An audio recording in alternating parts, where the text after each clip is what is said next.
Pewter is about possibilities.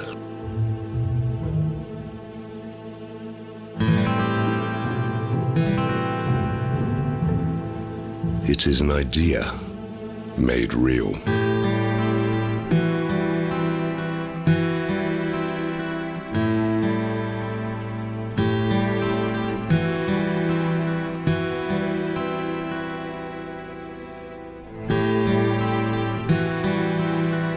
Crafted with precision.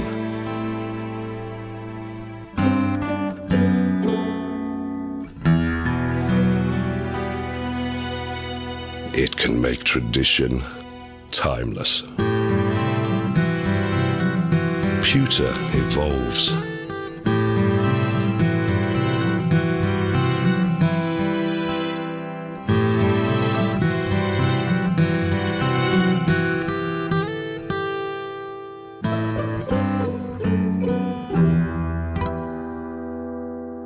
When allowed to be free, it can captivate you.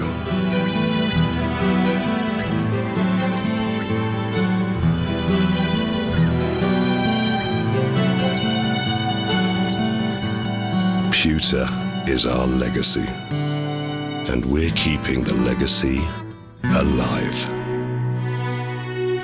Royal Selangor, since 1885.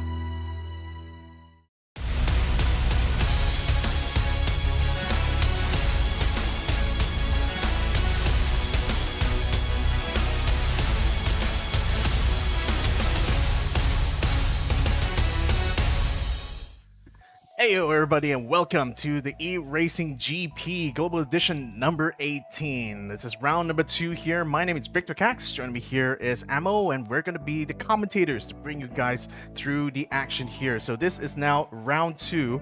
It's we already had one last week. This time we're going to be having you on board today. Yes, indeed. And happy Halloween. Yay, it is indeed. Unfortunately, we didn't have to put a theme on it because, well, I wouldn't even know what to show up in. Yeah, like exactly. for an ERGP stream. I mean, I don't know. was- Maybe I should dress up as a GTR or something. No, I was more thinking wearing the screen mask. That would be quite funny as well because, you know, just bring it up. It'd be quite hard to actually like speak through that, yeah. I think. Or Freddy Krueger Oh, Freddy would be a good choice, actually. Yeah. Now that I think about it. or Michael Myers. Classic that one. Nevertheless, Anyway. today we're going to be having another race here in Assetto Corsa. Is the second round of our season for GE18. So we've seen how things have already gone down with the first round, and we're going to be seeing them go through it yet again here today in this round here. So yeah, let's go ahead and have a recap now on our championship leaders after round number 1. In gold class, we got Imran Ryan from Brunei, currently leading in that class. Chester Elok from the Philippines is leading the silver class here, as Eric Satria from Indonesia is leading the bronze class, and Bima Surya from Indonesia as well, leading the copper class.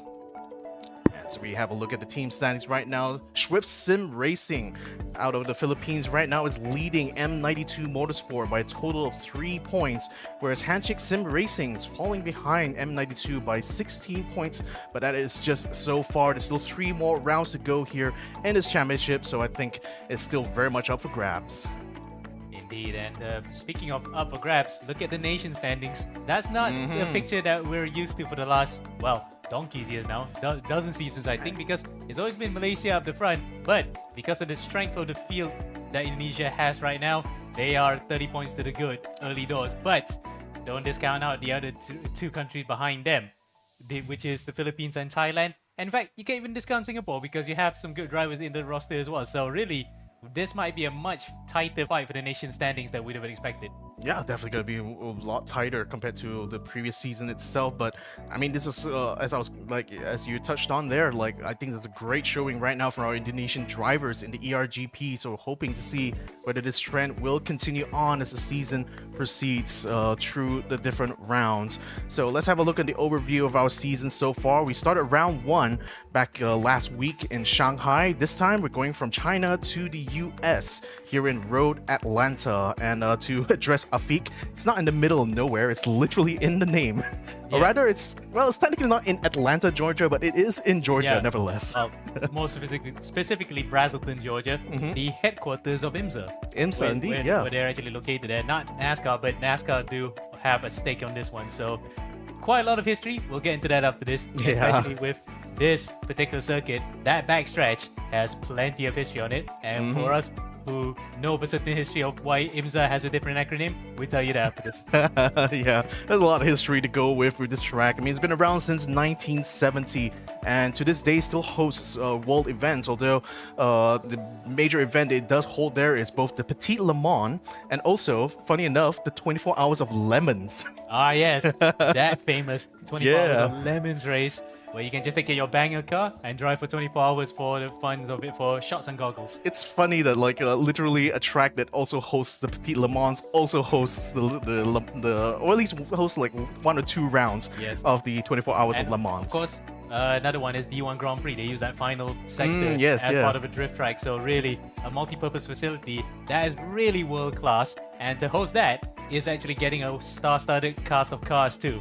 From the Porsche Cayman in the Copper class to FIGT3 cars that have a lot of power and aero. And then even on top of that, Le Mans prototypes and Le Mans hypercars / LMDH cars. That really is the tip of the spear in how well these cars are just built for this circuit. Yeah, and thanks to the Petit Le Mans, this is not an unusual kind of car to actually run on a track like this here in Road Atlanta. So this is again when it comes to these class of cars, it's the same as we've run for multiple seasons now. It's been a very much a fan favorite here amongst the racers in ERGP, and with good reason. Very well balanced and a very representative mod of like the current generation of racers. Yep, including the fact that for the Gold class we had a couple of new cars this year, including the Aston Martin that we saw previously. Now that was actually quite a looker, and the sound of it too. Even if it's not 100% accurate, but it is indicative of the V12, the guttural V12 that it has under the hood. Now, moving on to the first class of the day, and this is the Copper class. A couple of surprises here and there, but mostly the fact that is new leaders, especially Bima Surya, who is happy to be up there for JPRT, and then behind him is all 3 of them are his fellow countrymen. Yeah, again, like just as I've said, Indonesia has really stepped up here in GE18, and that's why we're seeing them leading the nation standings at the moment. So we're hoping to see a lot more action come from our Indonesian brethren, as it were, and all across all different classes. And already, I can see YouTube chat is getting a little bit excited right now, and already throwing down some predictions about what the next round will be. Round 3 Nordschleife. That'll be a really interesting race, actually, to Well, watch. I mean, it's going to be a bit of like a track because it's a really long track, but It is. yeah. And the fact that we have a bit of an unwritten rule here that Nordschleife can only be used if our in-house video editor like KJ can actually be the winner.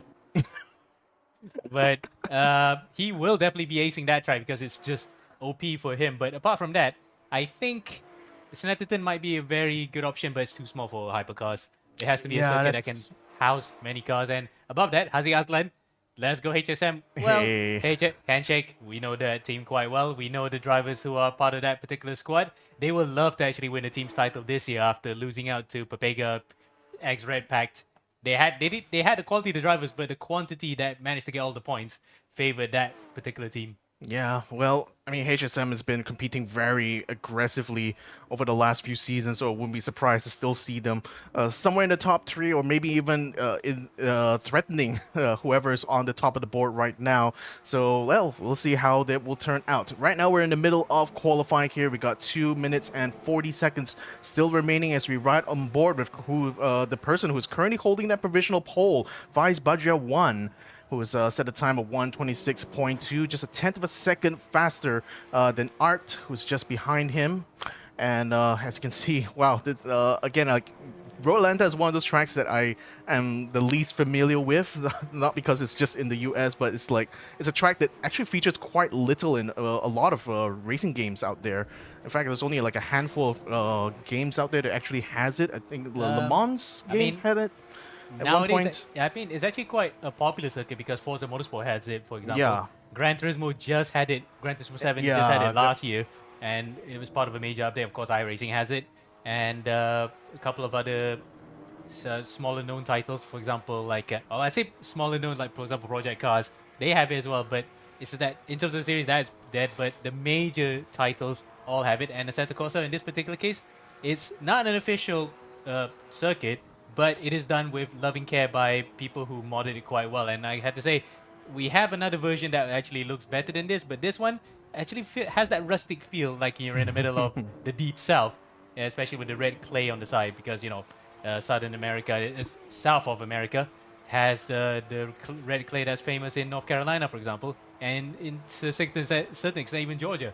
I think all it just needs is a couple of campfires around the side of the track there, maybe a few trailers as well, and a bunch of dudes literally hanging out and having a good time out here in Road Atlanta. So let's see, as we are coming now to the final 1 minute of qualifying here. I think like it's going to be a lot of trepidation, I feel, going into this first race. In fact, the first turn of the start here is going to be a major point of contention here. You can see the major point of contention right now is that Bima Surya, our championship leader, is going to go off, and this is his outlap. Would you believe that? He actually had to cut the chicane because Tristan Adyansha, by the looks of it, did not give him any space there. In fact, he gave him a lot more grief, though, to his betterment, he managed to actually pull that off and starts his lap proper by being well ahead. So really, I don't think he'll be too miffed by that. But certainly, in terms of preparation, he would not have liked that one bit. But it's indicative of kind of like the challenge that we've been experiencing so far in these qualifying sessions, that there's so many people out on track at the same time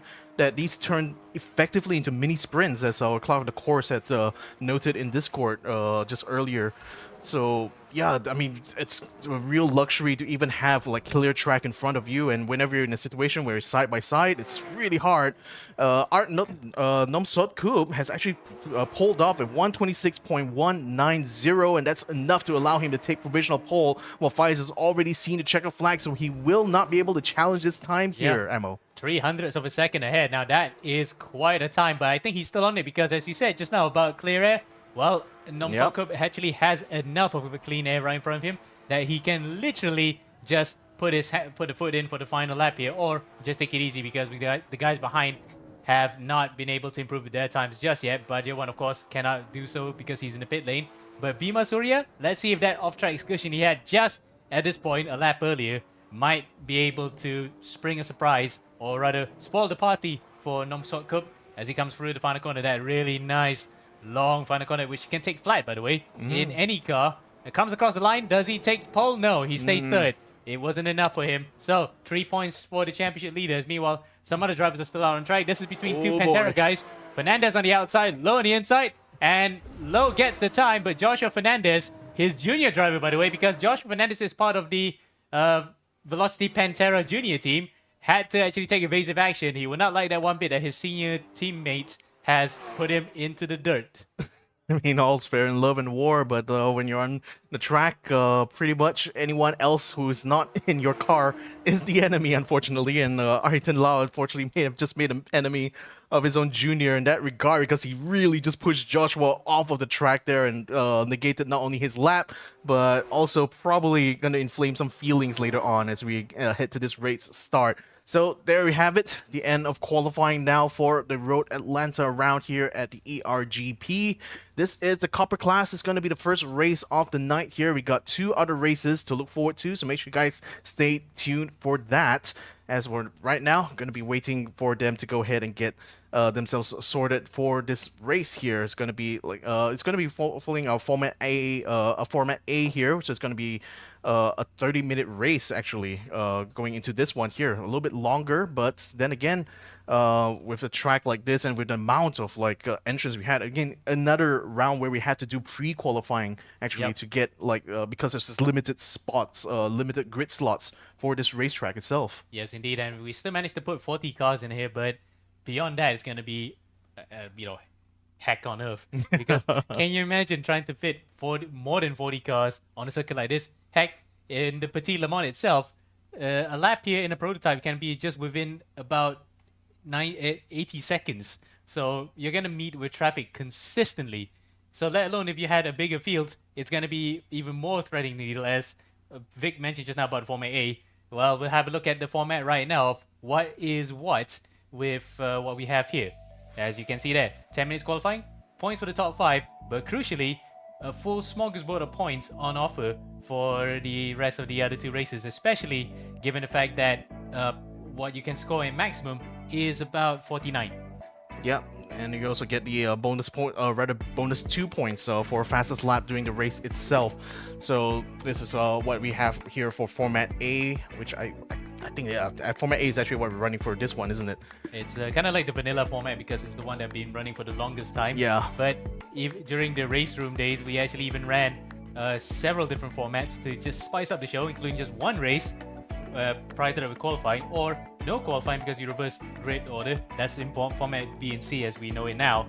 But just to actually give a bit of a spice in it, because longer races oftentimes can also produce, fantastic results. Either it could be a slow burner or it could be just action all the way.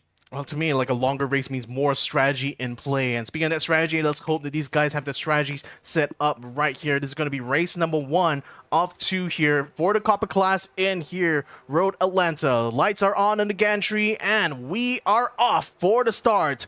Art is taking the line really nicely here, trying to block off Faiz Badra 1 here, but unfortunately that might leave his outside a little bit exposed. Turn 1 is coming up real close now. 3 wide, these guys go through, and I think Art just lost out the lead here to Faiz as he's able to pull ahead of him from the inside to the outside now. Art is going to be battling him through the S's now. This is going to be a blind corner as he spins. He slides out and he takes out Art at the same time. Bima, it's fun around. Bima's taking the lead here. Art's continuing on, but a huge kerfuffle now in the midfield. Look at that. Everyone's been involved here. No one's actually gone away unscathed. In fact, Faiz Badra 1, who was second on the grid, has gotten off the worst of the lot, but he's still carrying on. The car's bearing some battle scars, but he is still in the points. Now it's just a matter of whether or not he can recover here. Yeah, that's an unfortunate loss of control there, so I'm not really sure there was much you could do. Another 3 wide situation here as we're still on board with Faiz Badra 1, who's fighting and trying to stay in P9, stays ahead of Xavier Ku in order to do so, and does so without much drama, actually, while in the meantime, Yogi Masali is having a bit of a side-by-side together with Shazan as they attempt to come out of the southern tip of this racetrack. Masaji now is ahead of the Shazan at this moment, but the chicanes going to be one of the major attacking points on this track here. Is coming up fast as Shazan's already stating an intent with a little love tap from the back. Yogi is going to try to take a much more tighter inside line here to defend against Shazan. Still will be able to keep his car ahead of Shazan throughout the chicane. And we're focusing on the cars further behind because the action was with the race, one of the pole sitters, front row starters that he's going back. Oh no! Oh, no, who's that? Oh, that actually was probably one of the Thai drivers that actually spun out. It's Art. So Nomsoku has actually spun it from behind. Yep, Art is completely out of it now. He's falling further and further behind as he's recovering back on track, and he's going to be outside of our timing tower in 25th place there. What an absolutely horrid first lap here for Art Nomsoku, who took pole position, but he is not able to keep the lead of the race. Yeah, that is quite tragic, but who will be smelling more like a rose is the man up in front. Surya, the championship leader, has actually gained a 4.4 second lead over Muhammad Fatur Rahman in P2. Would you believe that? A lot of these guys managed to escape the melee in front, including Ayrton Lowe and Ezra Collins. So these are the 2 Pantera drivers trying to get each other's slipstream while defending from other drivers behind, including the likes of Jared Coe, a real world karter, but he's proven to be quite adept. At the same, he doesn't have a team. He drives for himself as a privateer, but he's doing real well here right now, trying to get the top 5, trying to get further up the top 5. Yeah, Jerry Cole now getting a good run up against Ezra. Ezra's going to take the defensive line going into the chicane. A hard breaking point here, but you have to play to car just exactly right to be able to make it through. And it seems Jarek doesn't quite have the momentum really to challenge Ezra for that position, so he remains in P5 for now. But so far, I think so far so good for a lot of people on board here. Yogi Masaji still remains frustratingly outside of the top 10. Though Shazan is now attempting to do some moves here against Xavier Ku. What has happened? Yeah, he has actually overtaken Yogi for this position now, and this time around, looks like he's actually a lot faster. He's already catching up to 9th place, but he's also got Neil Harris as well as Faiz Badra 1 just ahead of him. Yeah, Faiz, a recovering Faiz Badra 1 who had that shunt earlier by being spun out by none other than Art. So I think some recompense has been paid, but he would love to have been up in front right now, especially given the fact that Surya is so far ahead as we already have a back marker. Surya Protamung, he's actually trying to go through on the inside. Good play there. And he stays out of the way just about. But then Xavier Ku got boxed in, and this might allow the other drivers behind him to actually have a chance to overtake, or maybe not. Yeah, I mean, the Thai Surya now is keeping himself out of the way of the racing line to allow the faster cars through. So that's going to allow them to continue on their merry way here. So Ezra Collin, in the meantime, does seem like he's poking towards Aiton Lau right now. I mean, both of them are literally just getting one of getting the toe off of the other right now, both being teammates here. And no doubt they want to try to chase for that podium, although Ezra Collins just cooked it slightly on the exit, getting onto the grass, loses out a lot of time. There goes the slipstream that his teammate has been lending him the whole time. And falling into the clutches of the Singaporean Jarek Koh as well. So Jarek then finished third this year in MSS's Sim Racing Championship. No doubt that he has the capabilities of challenging up in front, but looks like he wants to start fresh here by going to Copper, and looks like a prudent move because he is actually driving quite well, and maybe if he shows his class real well, he might be jumping up a couple of classes sooner. Regardless of that, he's doing quite well in P5 right now. Meanwhile, we were focusing earlier on Neil Harris, who's actually trying to go after the back of Faiz Badr 1, sporting the Persona livery. Not sure which character is that. I don't really play the Persona series. I mean, I don't play Persona either, but it's really amusing to see an enemy girl head on was it a sheep or is it a goat? Or is it Dory? Or is it Dory? If anyone who knows Blue Archive, yeah, will know that one. Well, yeah, our producer is right now snickering just behind his screen at the moment. 9.5 minutes still remains in this race, and I think a lot of the drivers here have already settled into a good little rhythm right about now. Not much fighting going on in the top 10, although there's a couple of close followers, but none of them close enough really to give any good challenge. Faiz Badr 1 is still on a recovery. You can see the damage going on in the left-hand side of his car, but he still continues on, bounces off of the grass right now while he continues to give chase to Lim Junyi. And Lim Junyi is under one of those drivers, part of a brand new squad that joined this year, QRT, Quenzo Racing Team. But with partner with Racing Labs, though he's running his own little unit. It's called Rodin QRT, so he's actually having... No, actually, that's another driver, my mistake. But Junyi is part of the Quenzo squad that's really doing good in the first round. But they'll be a bit bitterly disappointed that the GT3 driver didn't get the points as now. Faiz Badr 1 is up to the back here. Despite the car being somewhat second-handed, he's actually still putting out quite a good fight here. So it really shows he had the pace to fight at the front, but had it not been for that spin, it was all just a case of what might have been. Yeah, I mean, what might have been, what could have been, but right now it's about what you can do from this position here. And Aiton Lau looks like he wants to try to do something here against Muhammad Fatur Rahman, who is already closed up the gap to 0.2 seconds now as we come up the back straight, and we're going to be headed straight towards that chicane anytime soon. And Aiton Lau is already getting a good draft off of Muhammad Fatur Rahman's car. He's going to try to use his momentum to his advantage. He's already trying to get side by side under braking here. May even be a slightly ahead. Muhammad Fatur Rahman has no choice but to follow through into this defensive line here. He's going to try to break as late as possible. It stays just barely ahead of Aiton Lau through the chicane and stays in P2 for now. Yeah, Fatur Rahman with good bit of defending there. He actually hung it around the outside for dear life. Somehow managed to come out of that in front as... Oh no, there's Aiton Lau! He's actually gone off into the grass. Remember earlier, he pushed off Joshua Fernandez while trying to set a lap. Now he felt a little bit of recompense from that one. But luckily though, he only lost the position to another teammate, which is Ezra Collins. So Ezra now will be, well, there was no team orders, but they will definitely be telling them that, okay, you had your chance, now's my turn. Yeah, it's Ezra's turn now to try to face off against Muhammad Fatur Rahman, that's for sure. And Aiton Lau, I mean, to his credit, didn't quite lose too much time out of that, though.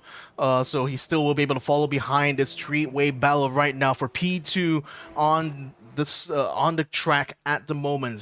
Rather less than 7 minutes still remains in this race. We're already past the halfway point of our 15-minute race number 1. And oh boy, Fajr 1 is already putting some good moves here against Lim Junyi. Gets onto the inside, does that nice and clean. But Neil Harris looking to try to pick up some scraps as well. Elbows Lim Junyi out of the way there and moves up as well into P7 goes Neil Harris. Yeah, but Junyi might not be liking that one bit because they're both teammates. They're part of the same squad. There he is right now, sporting a Moza wheel as well.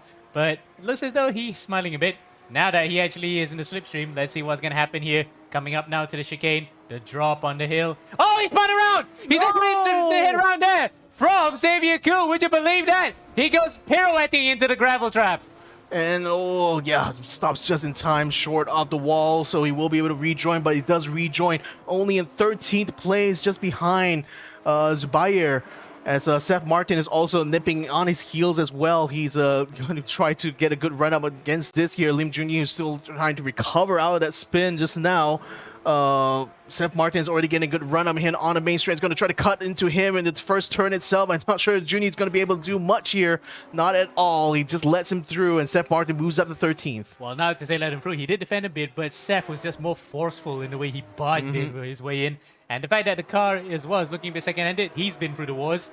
And mercifully, though, no collision for Junyi that time round, because imagine it might have beaten the stuffing out of him. He had a second collision in just the space of a couple of corners. Yeah, I mean, sometimes it's just stuff that's outside your control, isn't it? And Xavier Ku, unfortunately, ran right into him in the braking zone there, so I think that could be grounds for a protest, but I'm not sure what Lim Junyi could really do now from this point on, because he's already fallen several positions behind, no longer going to be in the battle here.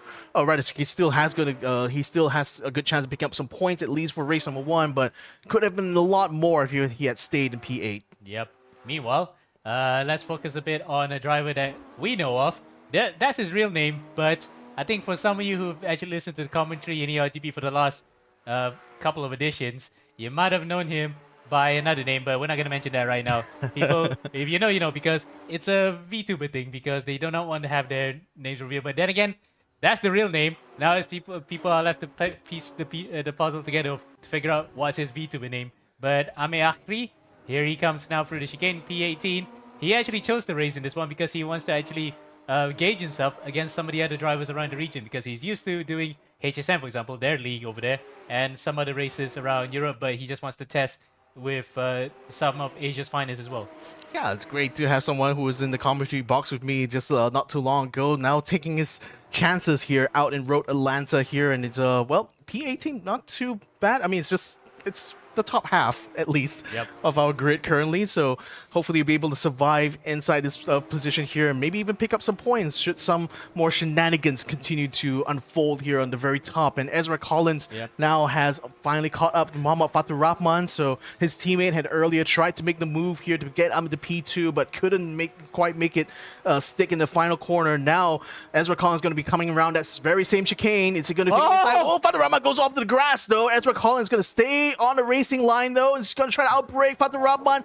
Stays ahead of him through the second part of the chicane. Fatur Rahman has to settle for P3 for now, but he's still trying to find a gap. He's still trying to find a way to try to regain a position, but Ezra Collins stays cool, stays calm, and stays in P2. What a good move there from Seth. He actually just didn't have to do much. He literally hoodwinked Fatur Rahman onto the grass. I don't know what Fatur Rahman was trying to do to defend there. He didn't have to go way out. He just had to hold his line, but mercifully as well, both of them, they actually stayed out clear of trouble, and that was a good piece of driving from both of them, even if we saw some grass being kicked up. And I tell you what, this is also going to deliver another rematch here between Aitan Lau and Muhammad Fatur Rahman. So in Aitan's own case, though, he himself made the mistake in the final corner. Now he's going to have another chance to try to challenge Fatur Rahman for track position, although he's only P3 and is still on the podium. Unfortunately, couldn't break as late as Fatur Rahman going into this corner here, the southern tip of the track.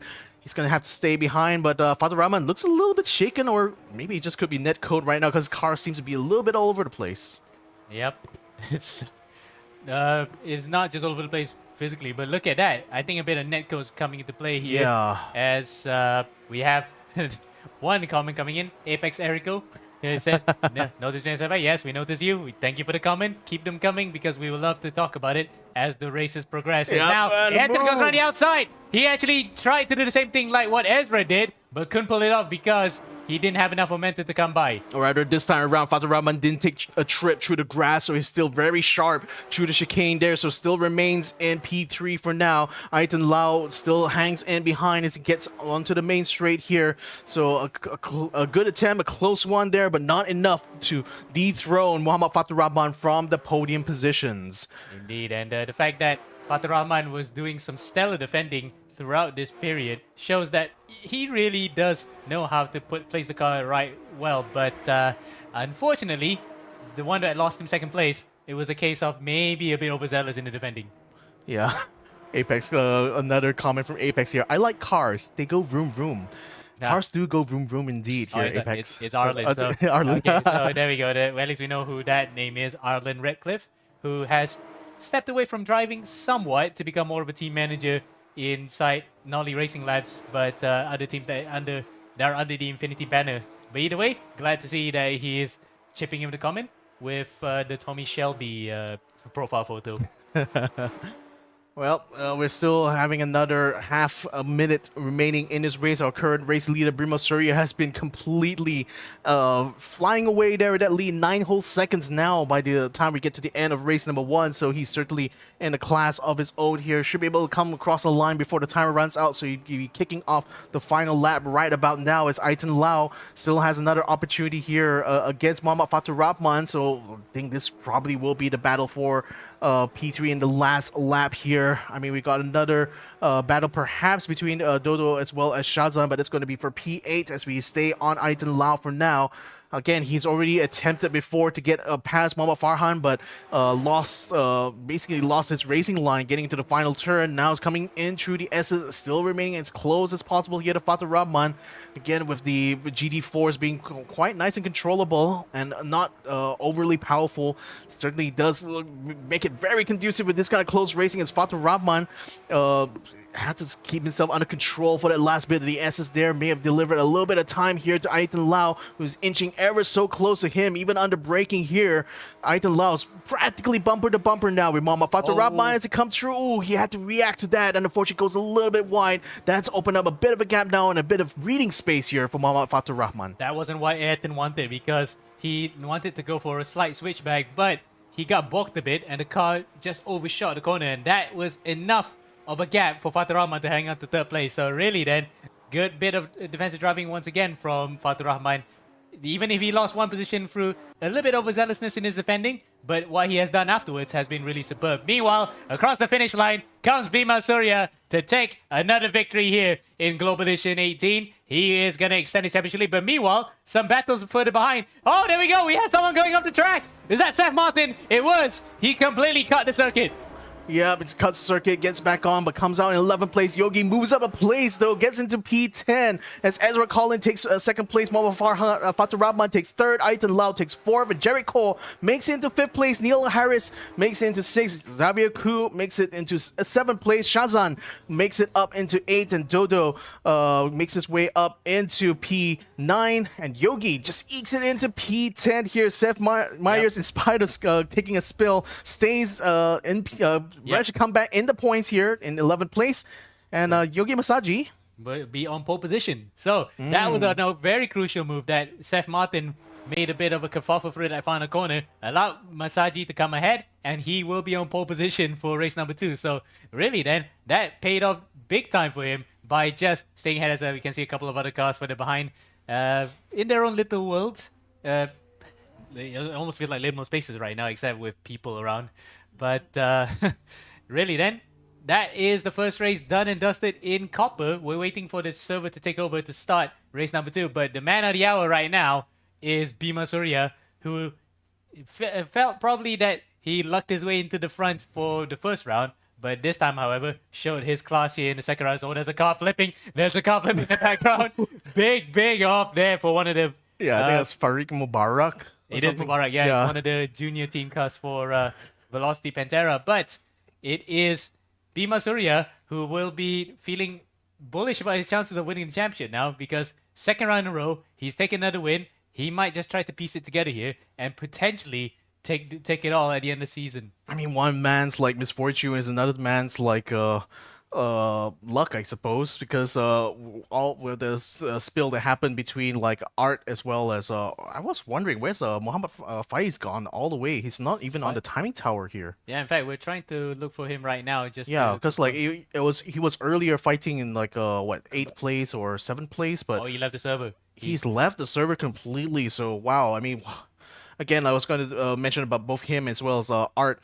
as both of them were the ones who were in the front row, and unfortunately ended up coming into each other just coming out of turn number one, and that unfortunately kicked off a whole amount of chaos inside of the midfield there, and that's where Bima Surya managed to avoid a lot of that chaos there, as managed to stay in the lead here. As in the meantime, Lambert Hezekiah, another driver in ERGP as well. I think he's gonna do. Was he in bronze or was he in copper?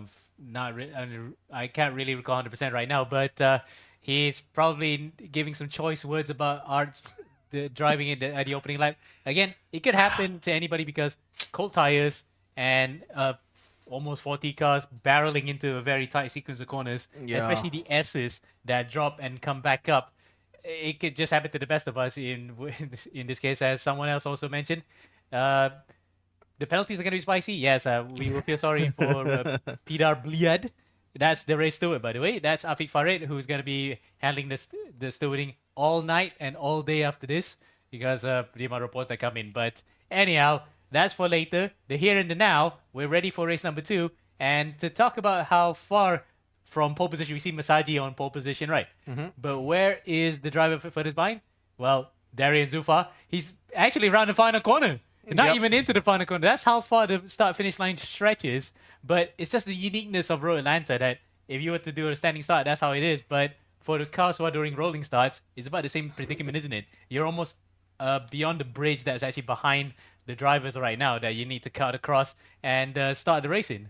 I mean, if you think about it, given that in America they typically run rolling starts rather than standing starts, it does make a bit of sense for them to design the track this way. But nevertheless, that's what the drivers will have to contend with as the lights on the gantry is going to get set up here. Yogi Masaji as well as Dodo Prasetya are going to be on that front row thanks to the reverse grid. They are off now for race number 2 of the copper class. Shazan is looking very racy though, actually getting himself alongside Dodo as he get into the first turn. Yogi Masaji is going to have a nice clear run ahead of him here as he tries to keep himself ahead of Dodo. It does stay ahead of Dodo, and Dodo does stay ahead of Shazan at the same time as all these cars now finally come true. The first turn relatively unscathed at this point. Don't speak too soon because I see impending contact. Oh, and there no, it I is. did speak too soon. There we go. There's the impending contact and plenty of drivers being spun around, including Jericho. And there's a bit of a gap to the rest of the gaggle behind. But it looks as though, I think, for the most part, better than the first race. Yeah, a lot better than the first race. It was a lot more contact that happens in that first, as they get into the S's. Although coming out of the S's now, Shazan is attempting to make an inside move here into Dodo Prastia. Elbows out as he kicks on the inside line. Dodo is still going to have enough space on the outside here to try to challenge, but unfortunately will not be able to keep his track position, or will he though? Shazan goes completely wide, clatters into another car as he attempts to rejoin and now faces the wrong way around. And that's somebody rejoins better. Oh, there's Ahmed Akhiri, who's actually spinning right into our camera shot. The exit stage left, but Shazad, that's his race gone completely, as Neil Harris was just the one just now trying to squeeze through, coming through to up to P2, still in P4 right now as they come up to the chicane. And watch what's up here. There he is, gonna come around the outside. Wow, what a hang around there from Prasetya. He really hung on to that one. Yeah, and Xavier Koo is also doing a fantastic job trying to stay on the outside, coming out of chicane. Neil Harris is still trying to poke around the outside, but couldn't quite find any gaps. Stays behind Xavier Koo for now, but Xavier is now right up against Dodo as we get into the first turn. He's going to take around the outside yet again, though, but this, I don't think it's going to work for him this time, as Neil Harris has got him completely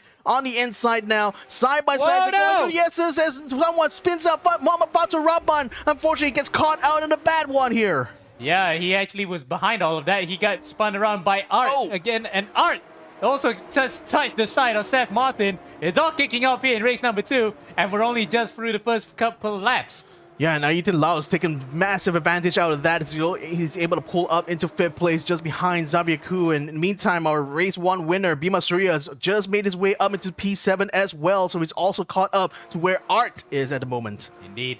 And behind that is Lim Junyi trying to get by Ezra Collin, as Ezra hangs around the outside here. He's actually in the swarm of Pantera cars because there's Seth Martin in front, Ezra Collin behind, Farid Mubarak, and then behind him is, I think, is that Wei Shin Wong running a similar livery? No, in fact, it's actually his own livery, but with anime style on it. I mean, it's the same shade of pink, or similar shade of pink, I should say. And there is a Knack right now sporting the fingerless race room gloves, LNRs.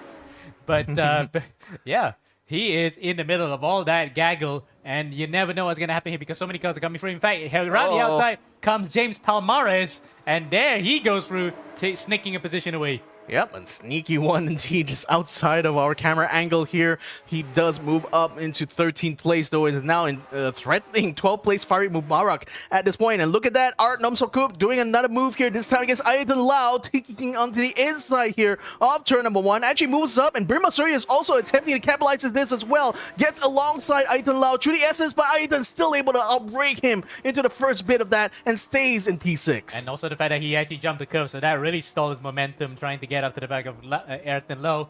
Now he's got Seth Martin and Ezra Collin in arrears too, so don't take this eye off the way on this battle. Masaji is up ahead. He's definitely going to try to streak ahead of Prasetya and Xavier Ku. The battle behind is the one we're looking for right now. So Bima Surya now just biding his time in the moment. Still is in P7.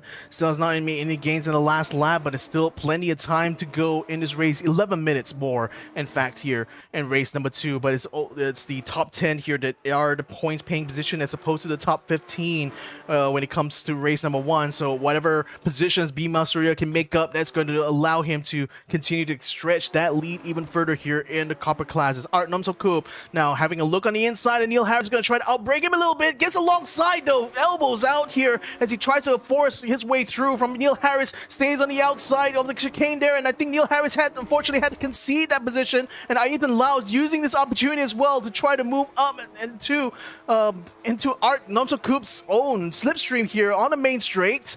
Let's see if he's going to try to make the move here in the first turn. Yes, he will. He tried to dive there, but unfortunately Art will be able to close him off just in the nick of time. And again, Nonsoku actually was just prying the door open. I thought he was not going to try it, but he tried at the very last minute to get by Neil Harris, and Neil had to concede that one. Unfortunately for him, he lost 2 positions in one fell swoop. But at least the upshot is that he didn't lose that much time. 3 turns behind as... Oh, Xavier Ku has actually gone off there too.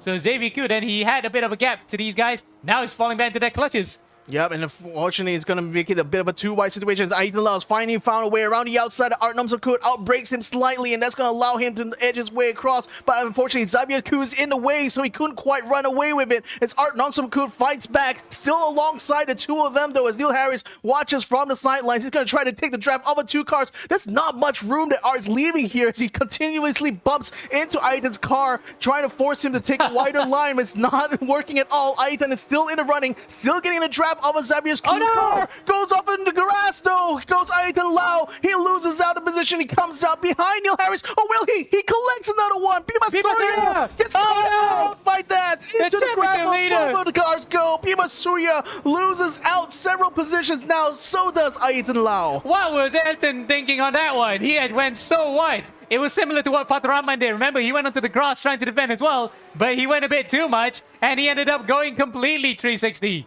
And Jim Junhee is also taking a little bit of a spill onto the grass as well, coming out of the final corner. And in the meantime, Neil Harris and Ezra Collin are now in battle here for P5, whereas Art still in the battle here with Xavier Ku. Takes a very aggressive jump over the curbs there, and that's allowed Ezra Collin now to catch him in the S's here. Could be potentially seeing a move here from Ezra Collin, this time onto Art Nomsokup. I think that could be on the cards here, Ammo. But Nomsoku has been proven to be quite the attacker. Let's see how he is in defense, because so aggressive is his overtaking, but for the most part clean. Apart from that start line incident with Faiz Badger 1, he has actually proven to be quite the most effective of overtakers in the entire field, as now he's trying to prove that too by overtaking Xavier Ku for the 3rd place as they come out now to the back straight, which is normally used, well, back in the day, as a runway, because it's straight enough for small planes to take off and carry illegal powder across the border to Southern America.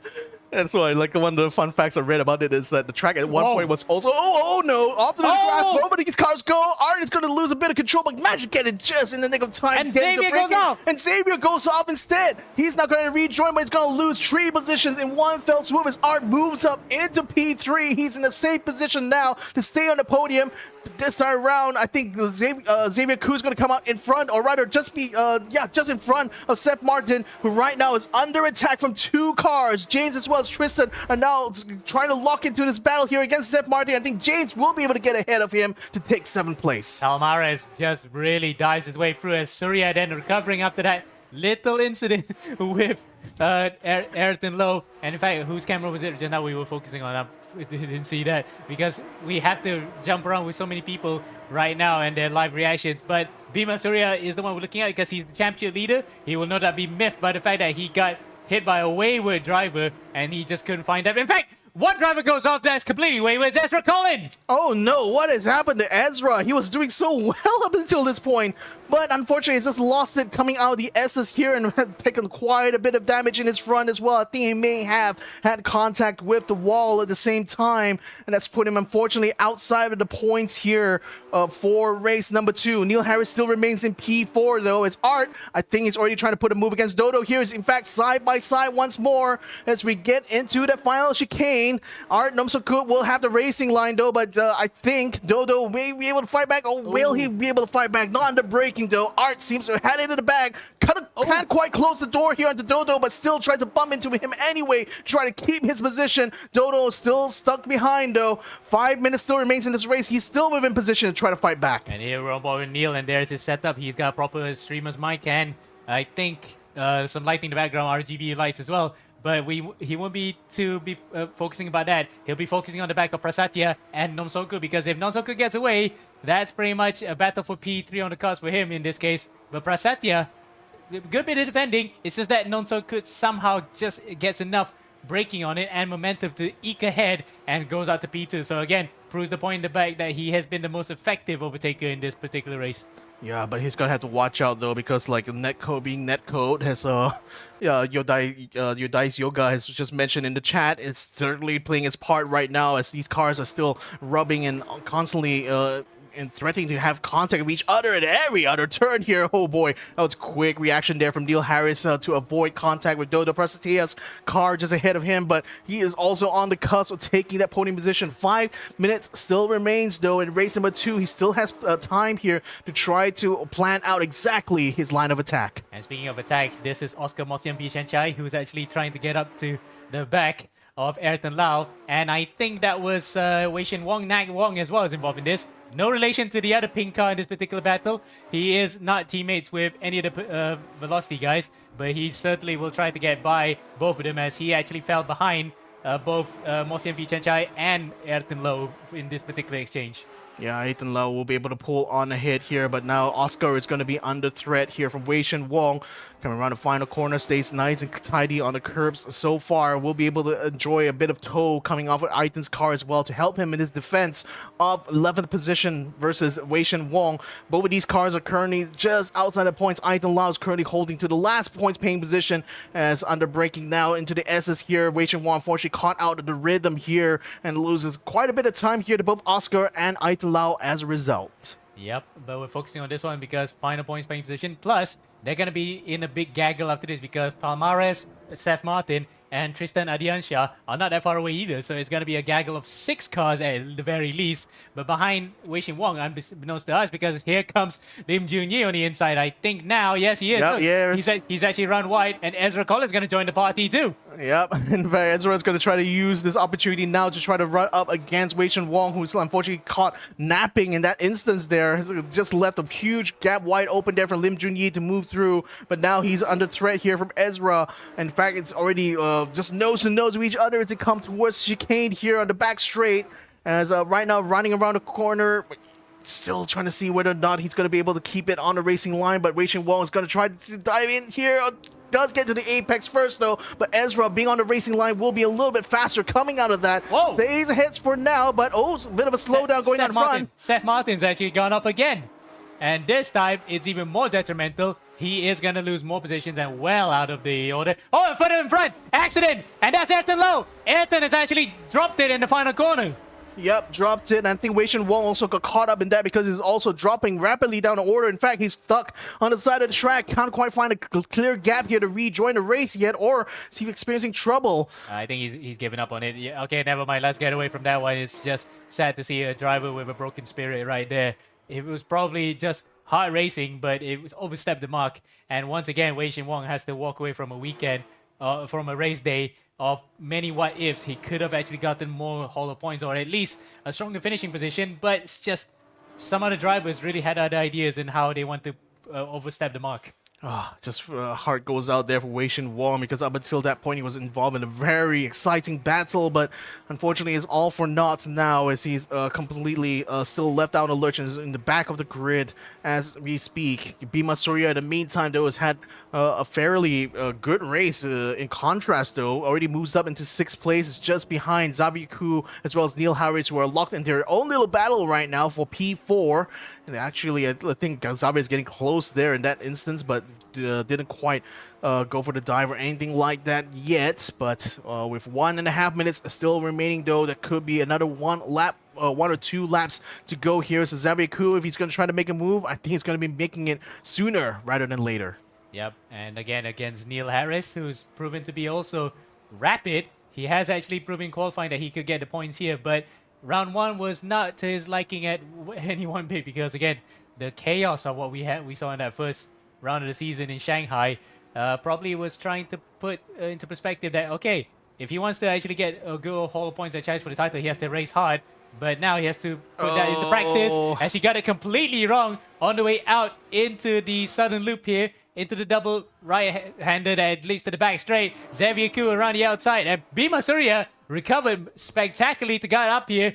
Barges, it's Neil Harris barging his way through to maintain P4, and we don't know who to look out for, because it's between the three of them on the back straight. Yeah, and I think unfortunately Neil Harris is the little ping pong ball to the two paddles of Bima Surya, as well as Xavier Ku, as he bounces between the two cars right now, but he is actually going to be able to keep his car just ahead of Bima Surya for now, but he's still locked in this battle here with Xavier Ku, who has the inside, who's going to try to get into the chicane first and does get to take first apex, but he goes off in the second one, loses out both positions here. Bima Surya moves up a place just by virtue of staying behind Neil Harris. Yep, and now he's got one more lap to get up to P4. At least it's damage limitation, because again, that first race win is going to be all important, but how he would love to finish strongly here, as Yogi Masaji, out of our sights, starts the final lap this race unchallenged once again. Yep. The race leader just stays clear of trouble, while the rest of the drivers are actually going off like the fireworks on the side of the circuit that we saw here. Fireworks during the daytime, although I found out that's actually quite a thing that people do during Deepavali as well, which is concluded earlier on last week. Well, they actually did celebrate the whole week. I can attest to that by giving the fact that every night you hear a lot of fireworks and Bangram. Yeah. Well, with the festival lights already over, we're going to have another light out moment here soon. As between the two of them, though, Neil Harris and Bima Surya seem to be the closest out of the top 5. In fact, Bima Surya is gunning for a top 4 finish here in race number 2, and that would be incredible for his championship here. As in the meantime, Yogi Masaji is already running towards that final chicane now, and it's unopposed virtually throughout this race here, and will be able to take the win here, I no doubt. But right now, Bima Surya looking like he's going to try to make the move. He does make the move now, trying to get himself alongside Neil Harris. He's going to have to do it under braking, though, in the chicanes here. But Neil Harris still has the line, still has the apex. But Bima Surya will be able to take him in the next corner. Oh, Neil. He could have actually tried to hold on to that, but he actually managed to get back on the inside. Yogi Masaji is going to take the win here, but we need to focus on the photo finish across the line. Oh. Surya actually just takes it on the grass, and they actually almost recorded the exact same time there. But now we go back to our race winner, who's celebrating the dirt. Sorry to Yogi Masaji, but we had to see how close is that. But Masaji, with an absolutely brilliant win, he had to massage it all the way to the end anyway. because he just kept it easy, going out the front without so much histrionics. But a win's a win. I guess it's like a trip to the spa here for Yogi Masaji as he celebrates inside of the gravel trap with a nice little donut. Art will be able to finish in second place as someone just spin himself across the line there. Couldn't quite see who that was. As we have a look at the rest of the grid so far, Doide Prastilla, getting a little bit celebratory bump towards the end of the race, finishes third place, the final spot on the podium here for race number 2. Bima Surya makes it up into P4, just going literally off of the final corner in order to pull that off versus Neil Harris, who finishes in a respectable 5th place. Xavier Ku in 6th. James will be finishing in 7th place here. That's James Palmares. Lim Junyi, I think, Lim Junyi is finishing in 8th place. Lu, I can't quite catch his name there. Lu is finishing in 9th, and Surya Pram Tum Tong will finish in 10th place. Yep, as the rest of the other people have all left the server. But the thing is, well, good racing. Chaotic, but good racing. So now we're waiting to see whether or not we're gonna see in bronze, which, as Afi Pare always says, it always delivers the best action. But let's see if they could mop up a bit of that chaos after what we saw in Shanghai. Oh man, I think like given what we've seen already from the copper class, I think like the chaos is still very much on the menu here for the remaining 2 races that we have here in round number 2 of GE18. That has been the copper class race that we just witnessed. Both of the races already done and dusted. We now move on to the remaining 3 classes that are competing here tonight. And well, make sure you guys stay tuned for that, because we're going to be coming back with more action here from the ERGP right after these messages.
Pewter is about possibilities.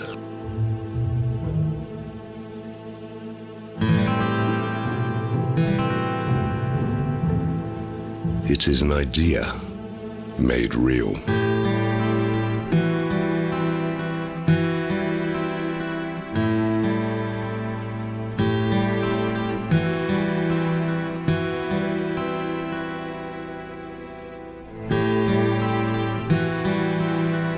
Crafted with precision.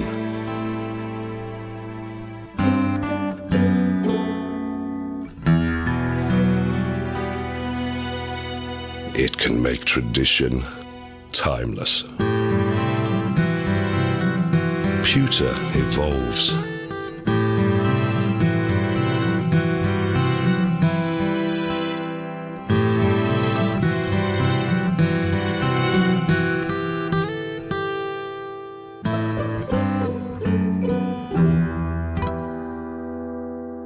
When allowed to be free,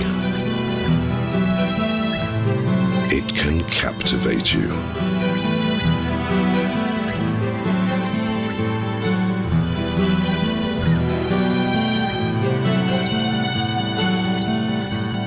Pewter is our legacy, and we're keeping the legacy alive. Royal Selangor, since 1885.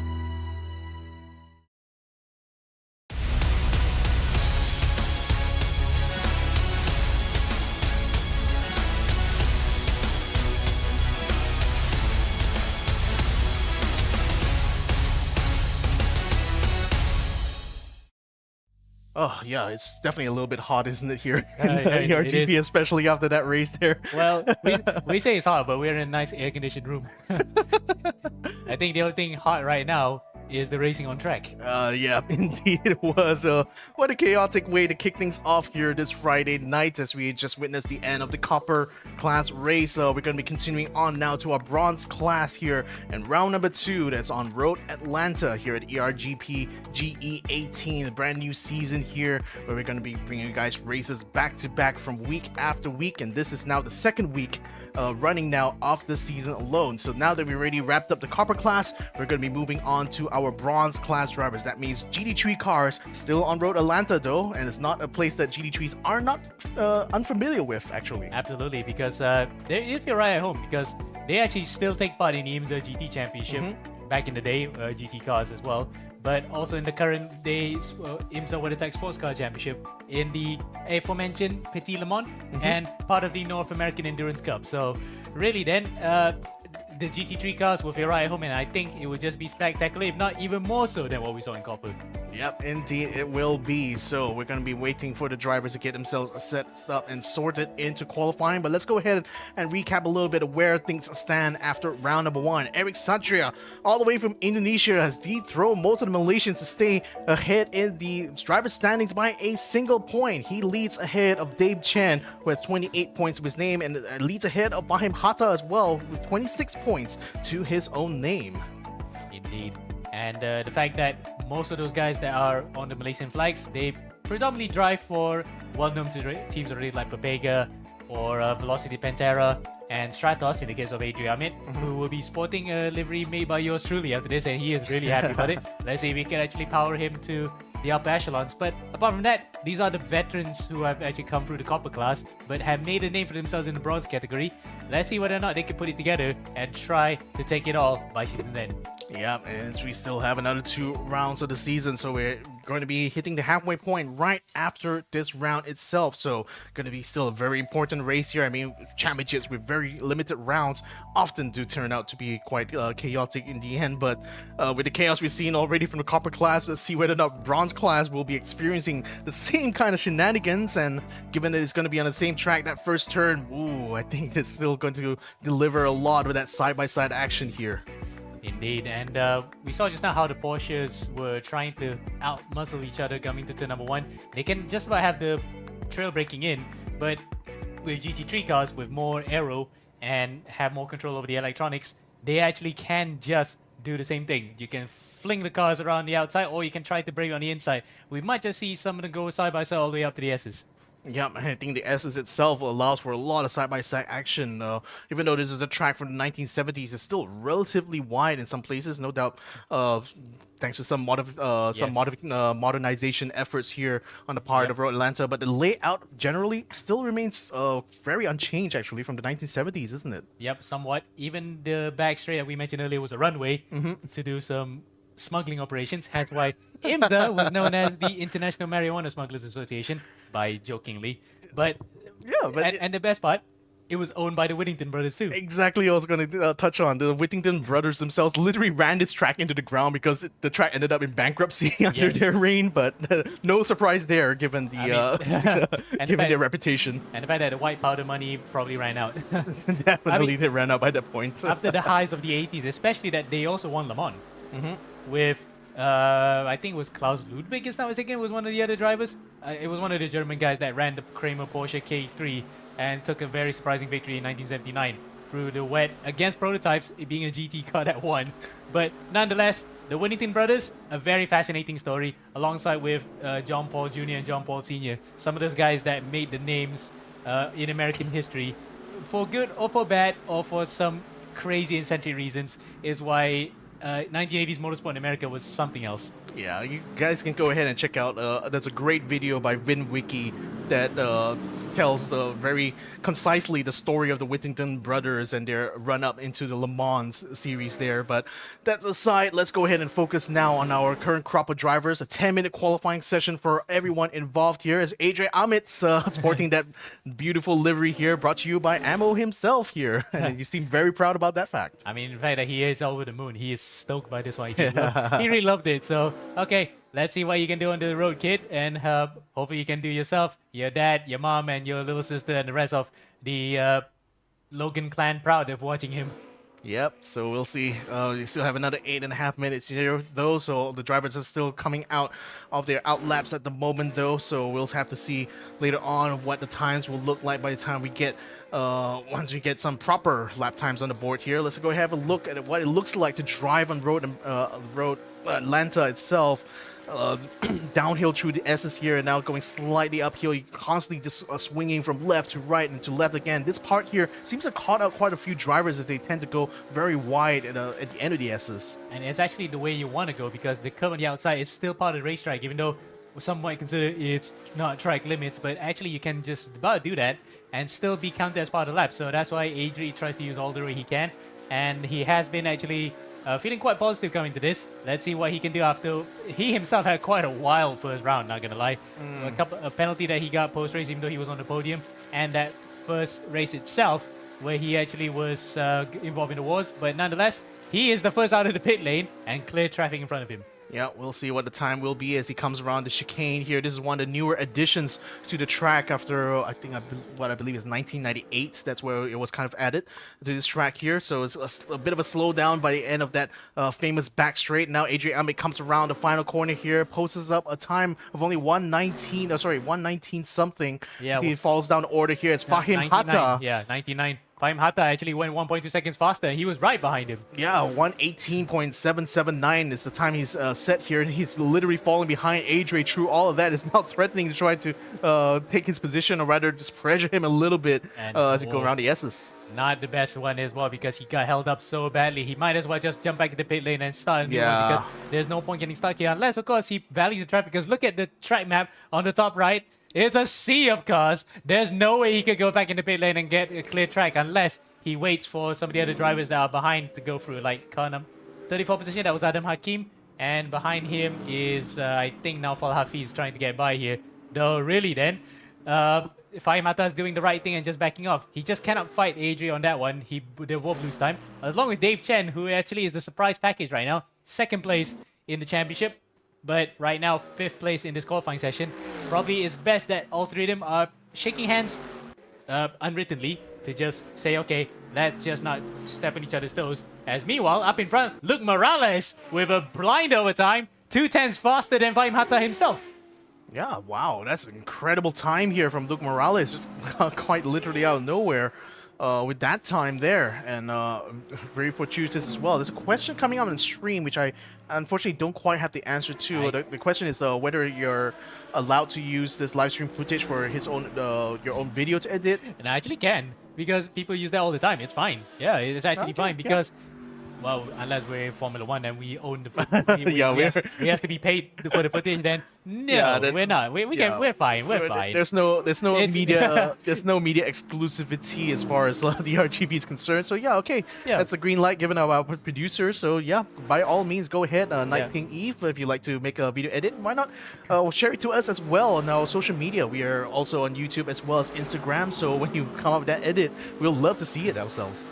Very much so, because we would love to see more user-generated content to add more color to the footage as we have already seen. As meanwhile, while we were talking about that, Yash Kalyum has actually taken pole position, and he will love to do it again as he jumps back to pit lane, because knowing the fact that traffic is aplenty. In fact, there's plenty of cars on track. 37 cars all in this race are now all on track. Yeah, that was a risk as well. Oh, look at that. Yeah, I mean, that's a chaos. This is coming out of the pits there, and that's the risk you really run if you decide to try to teleport into the pits and try to come back out on the track. It's that you don't know what you can expect on the track. So Fahim Hatta actually had done the better choice here, just deciding to stay on track here, just knowing they can control the track position from where he is there, and decide to back off to give some space between himself and Adrian Amit, and this allowed him to go ahead and do another run. He's currently running still in the P3 position, though hasn't improved his time yet until well, he's definitely not going to improve his time. Out of circuit. Aye, that's a Mark Webber moment if I've seen one right there, but unfortunately, And speaking of the Mark Webber moment, remember that footage of a Porsche GT1 flipping into the air? It was at Royal Atlanta. At this very point, it was right here when there was actually much more of a bump on the hill that the car flipped off. And luckily, I think it was Roman Dumas that was driving that time. He walked away from that one.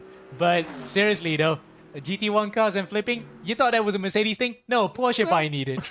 It's just that Mercedes made it more mainstream and somewhat tried to look cool. Yeah. It's a great emblem once said, when the Mercedes goes flying, you know something has gone completely wrong. looking at Emplemen. An Emplemen video comes to mind there. Yep. No, it's exactly that's actually from emblem. Schlag ein, Schlag zwei, and Schlag drei. 3 times the charm. Well, let's hope that's going to be the charm now with 3 minutes still remaining here in our bronze class qualifying session. As we are all now on board with our current provisional pole holder, which is Yash Qayyum, who's now caught up to the back of Adrian Ahmed.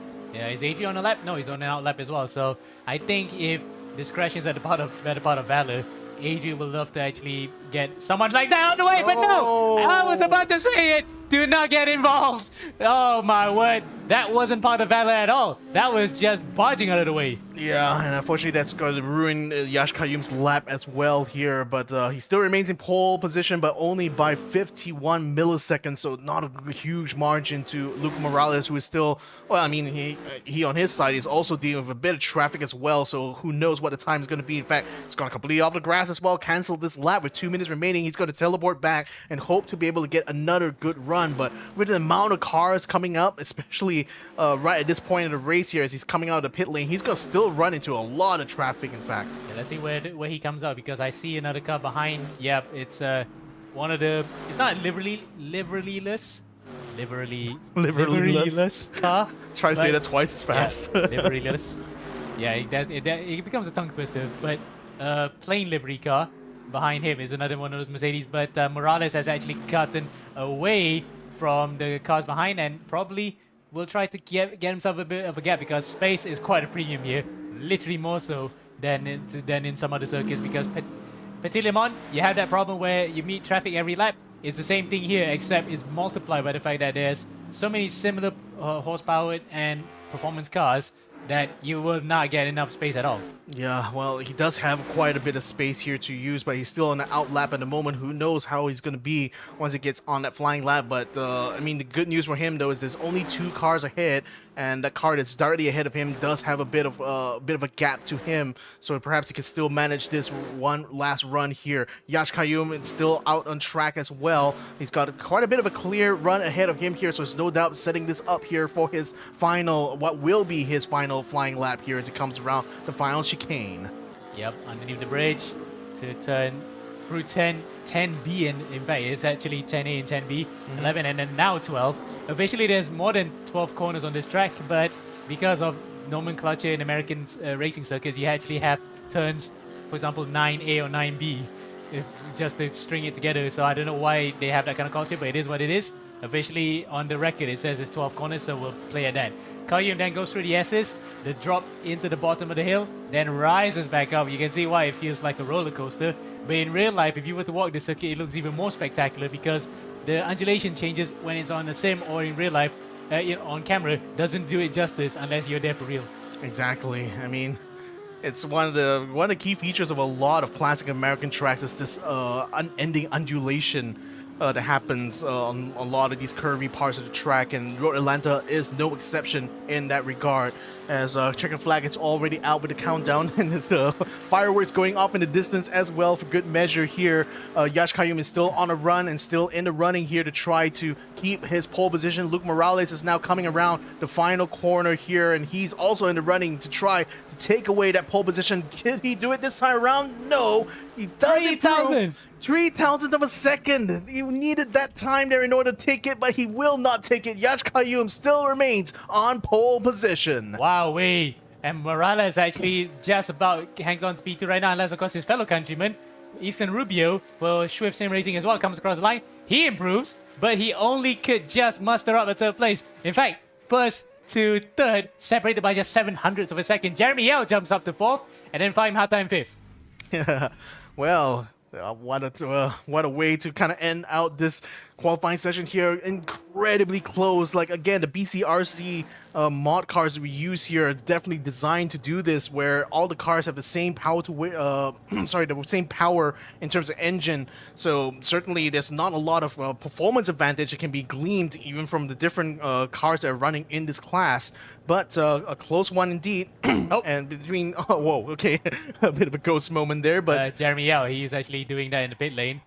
what is he trying to do here? As we Trying to can get see- some screen time, I think. and he's gotten his wish. He has screen time, but unfortunately, we can't pick up his other parts of his car because the default camera for the hood like this was inside there. So that's why we're gonna get for the BMW. Yeah. So yeah, as I was saying, Yash Qayyum stays on pole position for our bronze class race number 1. He does it 3,000 of a second to Luke Morales. Luke actually improved on his time, but just that little bit. Yeah. Just that little bit. He missed out on pole position here. And that's just how close the qualifying margins can be sometimes. But Yeah. again, 3,000 a second is still 3,000 a second, and that's still slower than Yash Qayyum's time. Oh, is it? That's one way to beat someone's morale. I mean, you already got close to pole, but then when you say put it that way, it's like ouch. Yeah.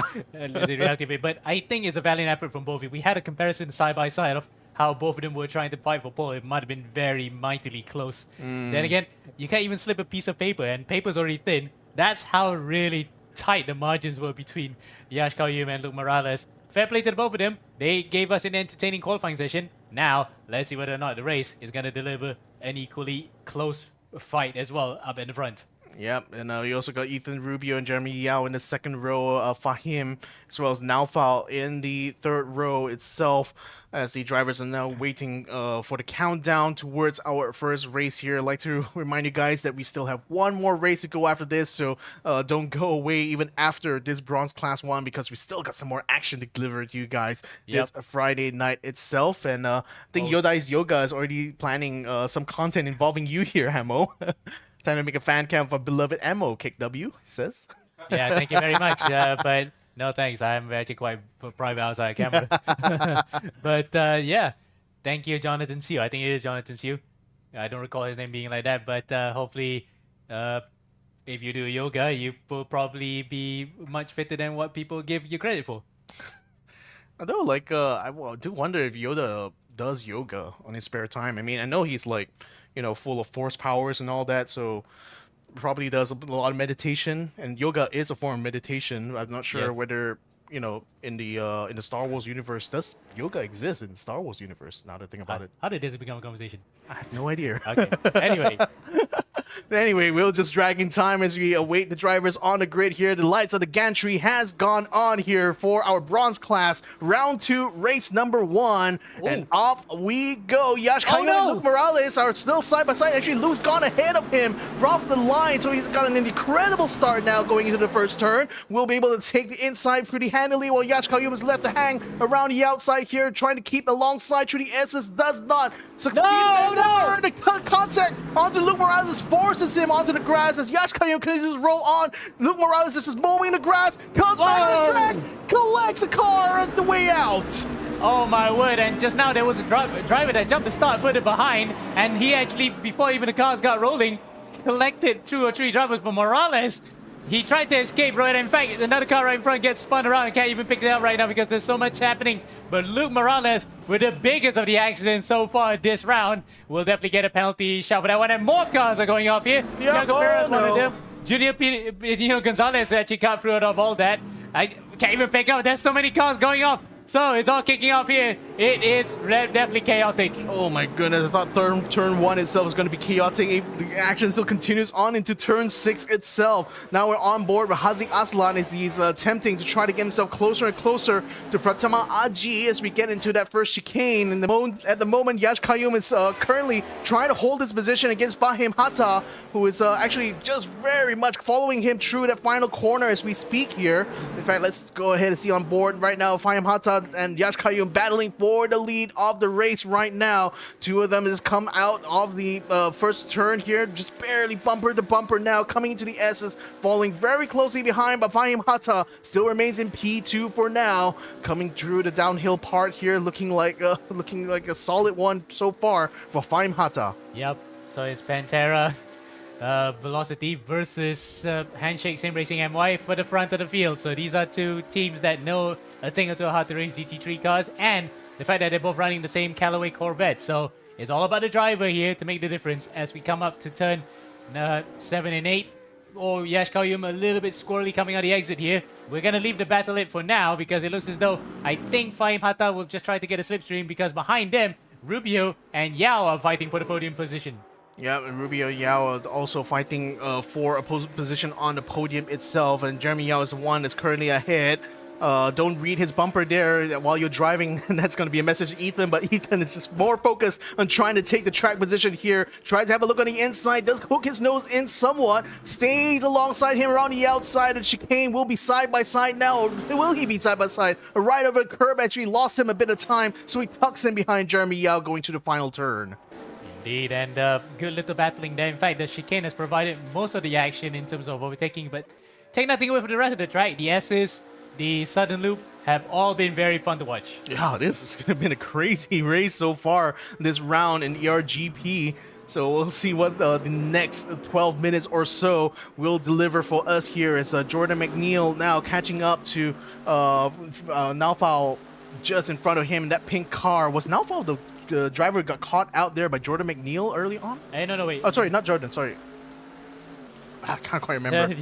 Yeah. Luke Morales. Yeah, Luke Morales. No, it wasn't because Morales hit the Entropy car. I was trying to find which Entropy car was it Yeah. because there's no way that it would have been Alpha Faiz because he would have sustained so much damage from getting sideswiped by Morales going off there. But nonetheless, we were trying to see if McNeil was going to close up. In fact, it will be Alpha Faiz who might be able to try and go onto the back of Randy Go.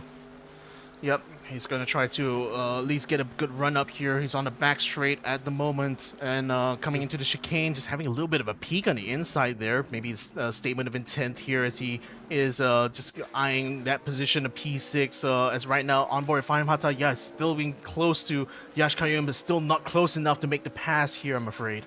Yeah, and two equal cars here, so it's up to the drivers. Then there's Morales, who had a big flip just now, trying to go off the grass. And I think he just got a bit of a touch from Kayyum, which is enough to send him off into the grass, but he just couldn't control it. The car was just completely out of control. He plowed the throttle, and as a result, whacked into a really unfortunate Indonesian. I'm not sure which car is that. We'll try to look through as the race progresses, but it was a mighty impact that sent him flying on his roof.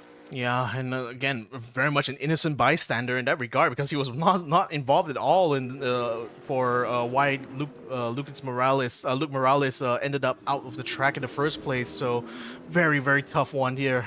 We'll have to see what Afik decides at the end of this race here. But for now, here are your positions. Yash Kayyum in first place, Fahim Hatta in second, Jeremy Yao, who you're seeing in your screens, along with Ethan Rubio, whom we are on board with the rooftop cam here. Perfect view of the racetrack itself, I might add. There's Jeremy Yao having a little bit of peak as well because he's actually catching up to Fahim Hatta at this point and might be in a position now to try to challenge him for second place, it seems. Yes, in fact, we are going to jump to Jeremy's cam, which is unfortunately this is by default inside the car, but at least we can see the driver's hand actions as it happens here. And you can even see Ethan Rubio in his rear view camera just off his dashboard as well. So a perfect view actually, all things considered.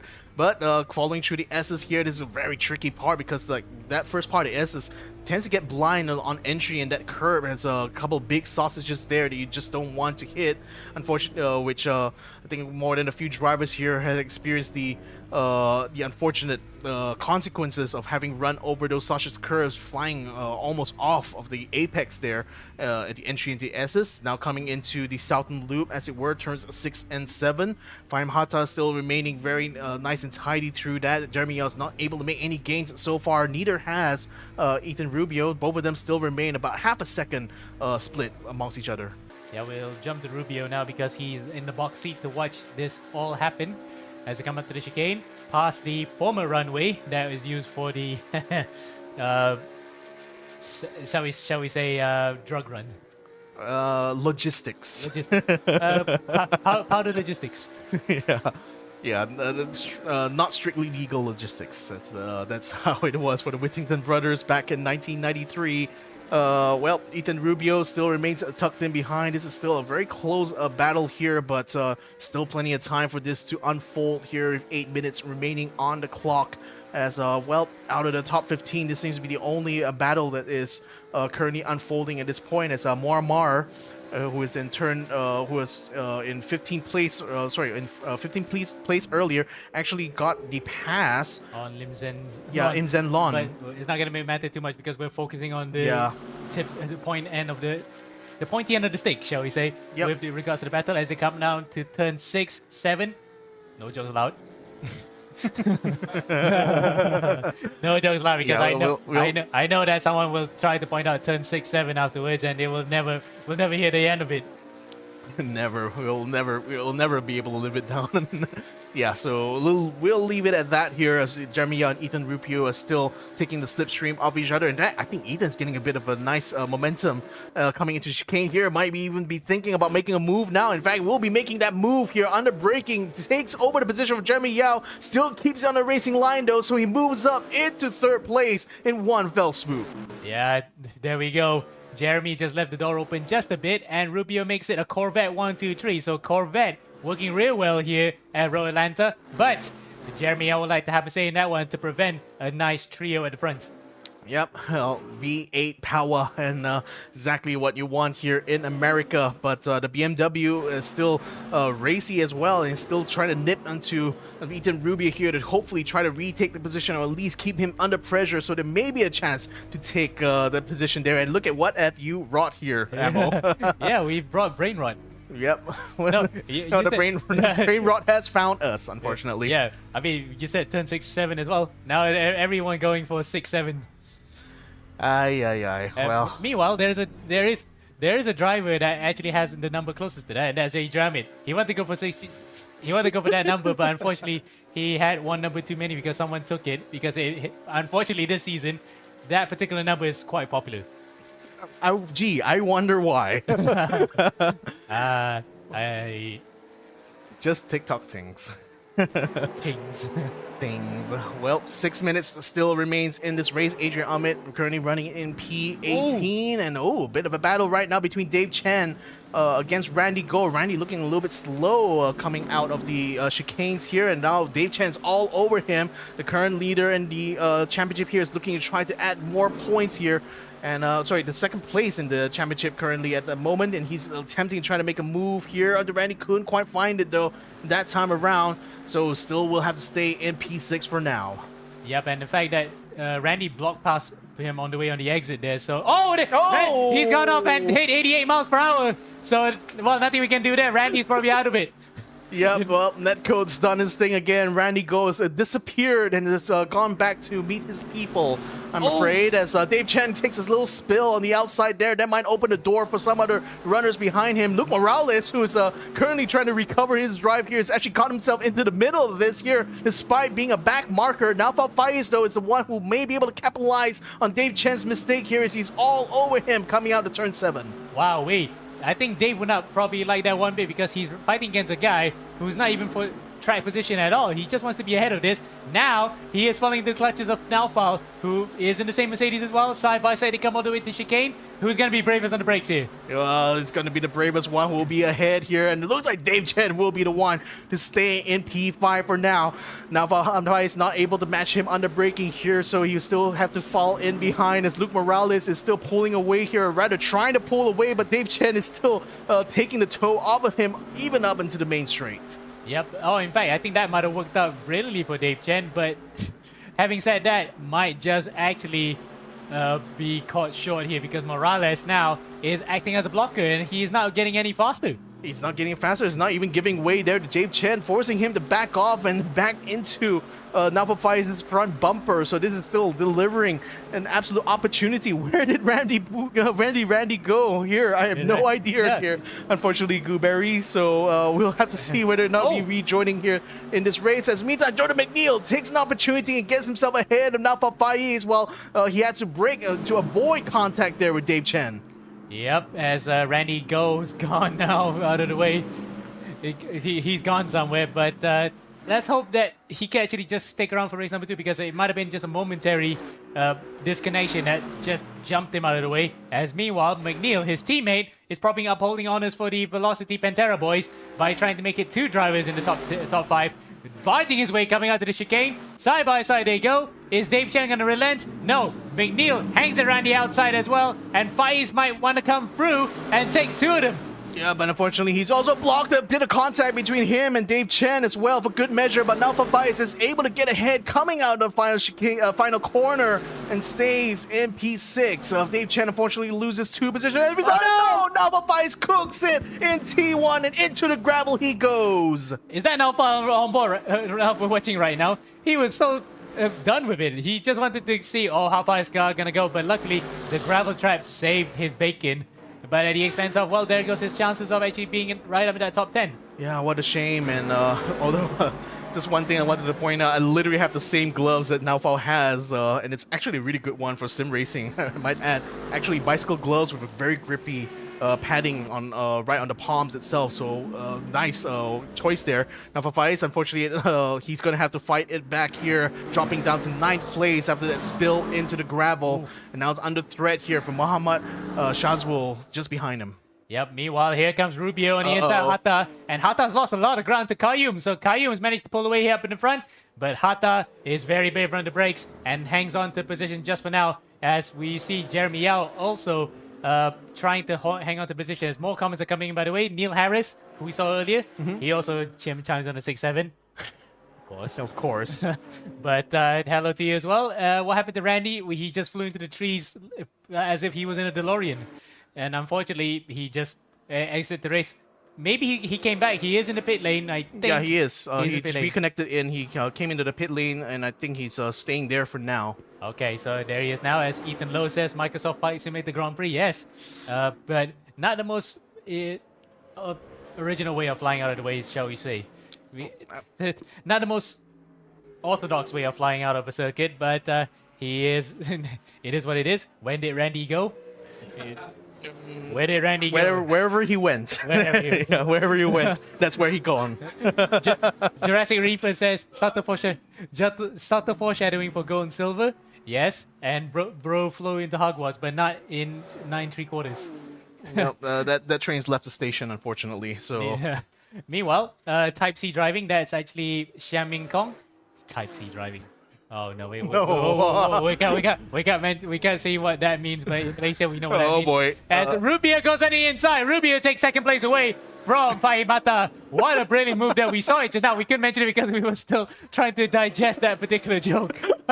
Digest indeed we do. And Ethan Rubio is moved up into 2nd, but he's still going to be chased behind by not 1 but 2 cars here if you count Jeremy Yao in this battle as well, because he's actually been following behind Hatta, rather the 2 of them for the longest time. Wasn't able to capitalize on that particular instance though, but certainly is still in a position to try to fight for a podium. Yep, as one comment came in, Ethan Goatbio, he is. That was a brilliant move from Ethan to just spook Fahim Hatta to try and say, okay, are you going to try to extend the outside? Some people have done that, but I am going to force my way through, and he does go through up to P2.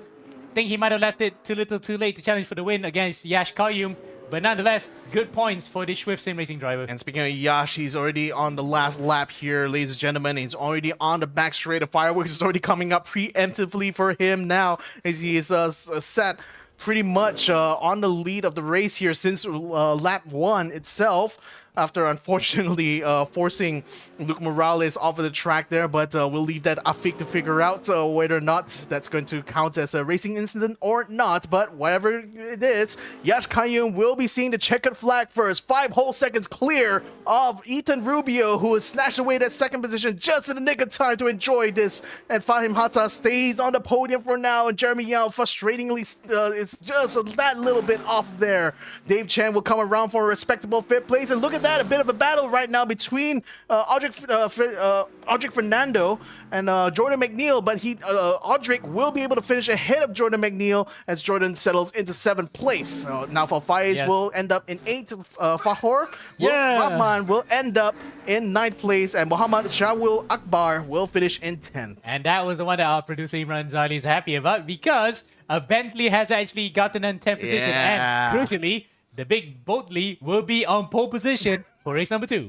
I like how you still call it a boat. I mean, I think it's more than proven itself to be a perfectly capable machine. Yeah, isn't it? I mean, a well-riding boat rather than a yacht.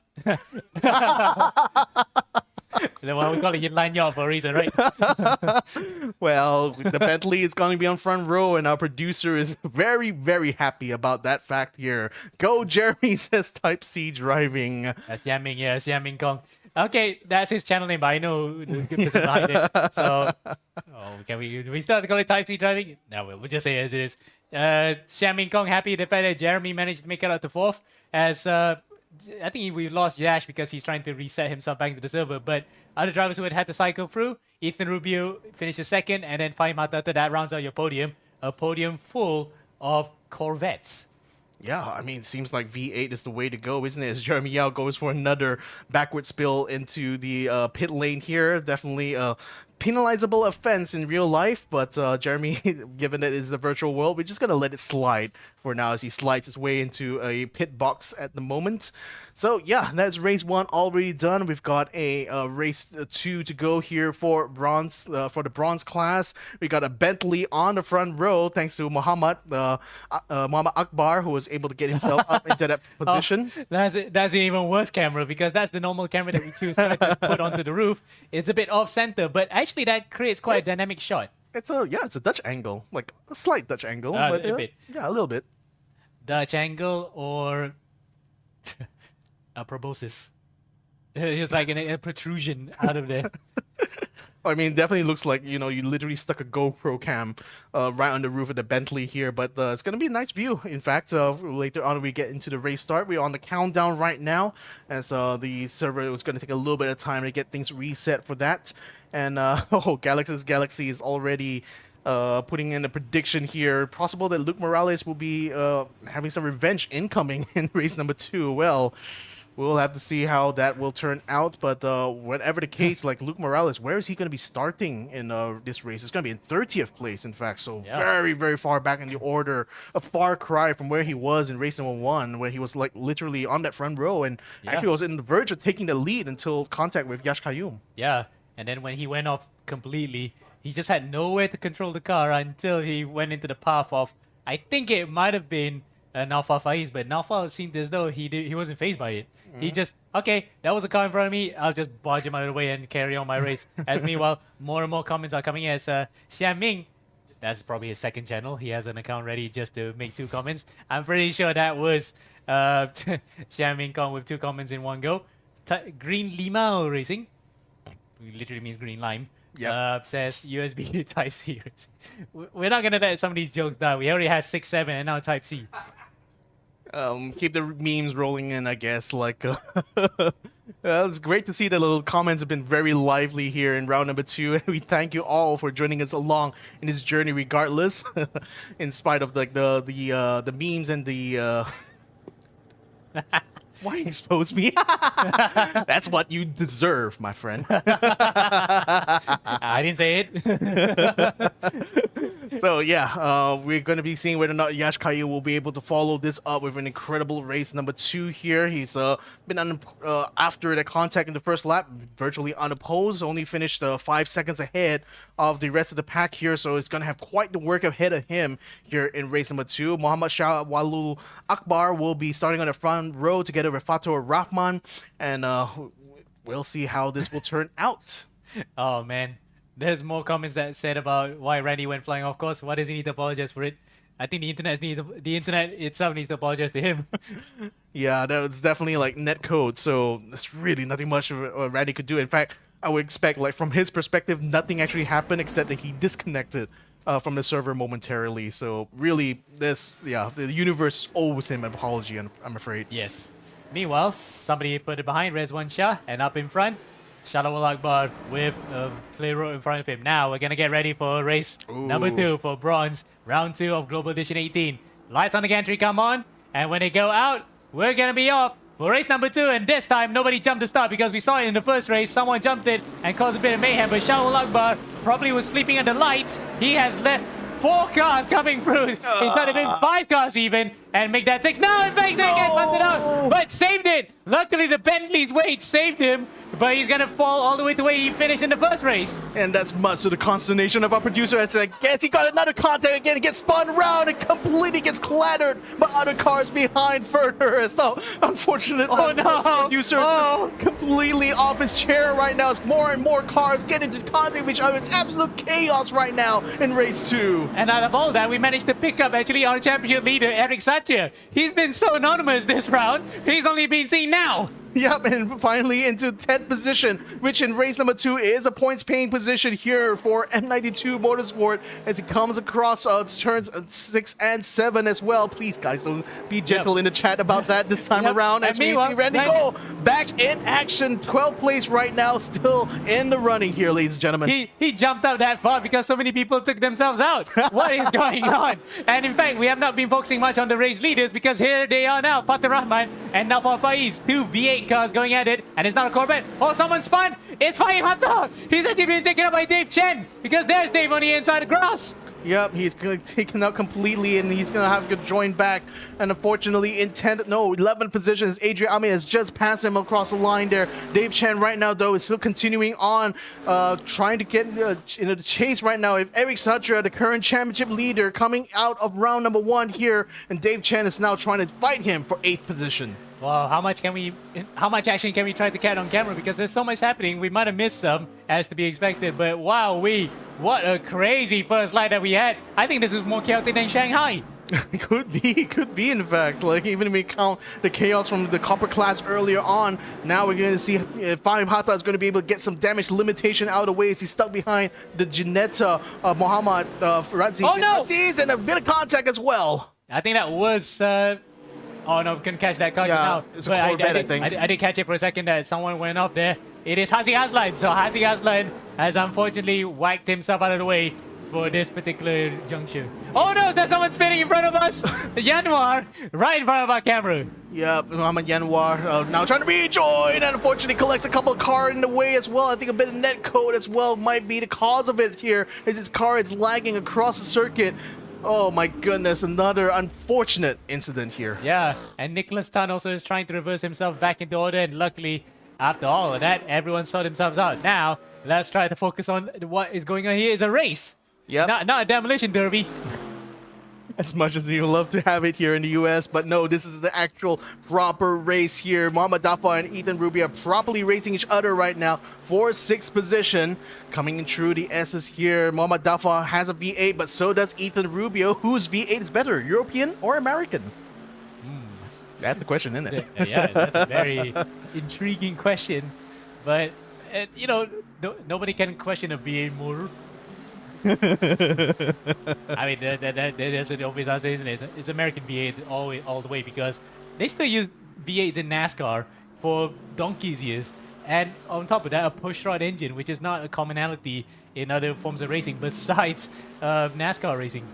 Yeah, I mean, the V8's proved venerable. And also a big highlight as well for the Australian racing scene with the V8 supercars, of which they just recently had a really good race as well. Might as well you guys check it out in the highlights here. Yeah, Bathurst. Probably one of the best Bathursts in years. Yeah. Because, I mean, you could question that the current generation of V8 supercars don't provide the best of racing, but you have to say that one is the best of the lot, and people might just have their opinion swayed by it. As meanwhile, we look back into the virtual action. Here comes Aldrich Fernando, who qualified one of the fastest in pre-qualifying. Jumps on the inside Jeremy L, but Jeremy cuts across him and flashes lights for good measure. But I don't think you can blame Jeremy for that one. It was actually quite a clear and very clean defense. It could be also to indicate that Zach Shia, who is a back marker, is currently being passed by the two of them, is come over the top of the first party S's, which is actually a blind corner, mind you. So something they had to keep in mind on. Oh boy, Zach Wong Xia struggling a little bit to keep his car on the tarmac here. Ayo, Zach. Well, at least he's trying to give way right now safely before he can join back into the race. And someone mentioned just now Jeremy L's bumper. That's a nice one. In fact, we probably can see from Aldrich Fernando's camera. Right there, it says Dorian Drive. Yep. Oh well, don't really drive. It's okay. You can read it. You're not Yeah, driving right now. Yeah. I mean, for Andre Fernando, he probably is not going to notice that, but it is going to become more visible as he comes to the corner. As now coming into the chicane, will Jeremy be able to break in time? Yes, he does, but his exit is going to be a bit compromised here. Yep. Fernando now with a better drive out of there. Can he try to do something? Well, he's going to try to do it in the final corner, I think, with a little bit of a peak here, trying to keep a nice and tight line here against Jeremy Yao and staying in the slipstream the whole time. Now he's going to try to make a move into turn one. Will the Corvette be able to do it, or will the BMW hang around the outside and stay alongside? Yes, Jeremy Yao will be able to do that. In fact, he stays still ahead of the Corvette as he come into the S's. Oh, good bit of battling here. Meanwhile, out of our sides, what's happened to Randy Go again? I don't see Randy's name anywhere in the top 10. Andy. Oh, that's a spin! No! Wow, that's a massive tap there, and Andre Fernando goes into the grass. What on earth happened there? It looked as though he had it under control, but then suddenly the car snaps it out of him. I'm looking at the stream chat right now. Yes, in fact, he hit the grass No, he and hit hit the the curb and then spin it around. Yeah, wow. I mean, very unfortunate there, but he still remains in P7, but this time he's going to be in the clutches of Adrian Ahmed, who is caught up to him now. Whereas in the meantime, Ethan Rubio will be able to follow out ahead here. In the meantime, I think Jordan McNeil is looking to try to make an outside move here against the Mustang of Fatou Rahman. Will be able to get past him as Fatou Rahman takes onto the grass. Yep, that was a good bit of driving then from Jordan McNeil. He actually spooked Fatou Rahman into a mistake, and as a result, manages to get a position out of him. Yep, and Alpha Faiz remains 3 seconds ahead of him, but Jordan McNeil is looking very racy right now at this halfway point, so we'll see how that will turn out towards the end. Jeremy Yao, in the meantime, now unopposed here in this 4th position, is now trying to catch up to Fatou Rahman. In fact, it's actually closing in onto him since the main straight, so this could be another battle for Jeremy Yao to get on the podium once more. Indeed. Meanwhile, something happened to Xavier Nakeno. In fact, he's been overtaken by Dave Chen, so saw his position light up for a second, but it looks as though this is battling on the fringes. In fact, they're not going to get points for race number 2, because remember, top 10 only get points in race 2, as opposed to race 1 where it goes to the top 15. Yep, and that's only the top 10 that gets the points in race number 2 here as well. So really, Savi himself is already out of the points, regardless of which position it was at this point, but may still be able to try to fight Dave Chen to regain that track position for now. 2 battles are still inside of the top 10 here. One of it here is between Mohamed Dafa as well as Ethan Rubio, and I think Ethan's got a good run up now. He's going to try to catch Mohamed Dafa in the slipstream. Under braking though, Dafa takes a defensive line, but he may keep it a little bit too hard on the brakes there, because Ethan Rubio runs right into the back of him, stays alongside him through the chicane, but then backs down and stays behind Dafa going into the final turn. Wow, that was a good bit of action, even with a slight contact. In fact, someone's asking how many drivers in total. I think 32 on the track, 30 exactly, but when it came to the server, it was about 37. Yeah, so we had plenty of drivers on the server today. And in fact, I don't even see where Randy Go is inside the list. We may have disconnected for good, unfortunately. So yeah, that's to answer your question. As of right now, 31 cars on track, but we had 37 on the server earlier. Yep. And a few of them, it's sad to say, have gone away. Yeah, well, 2 guys that were still in the running, though, is both Mohamed Dafa and Ethan Rubio on your screens, as Ethan fortunately lost out a bit of time there as we now cut to the battle between Jordan McNeil and Fatou Rahman. This is the other battle that's happening, and this one's going for podium here. Jeremy Yao missed out on the podium in race number 1. I think this could be his best chance to make it a podium finish here in race 2, and this could be valuable points as well with back-to-back top 4 finishes. Yep, and he could do his championship bid quite well as he comes out to the X's now. Oh, he goes around the outside this time. Can he try to do it here? No, he can't. And Fatou Rahman gets a better drive as well, because he just took the normal line through there.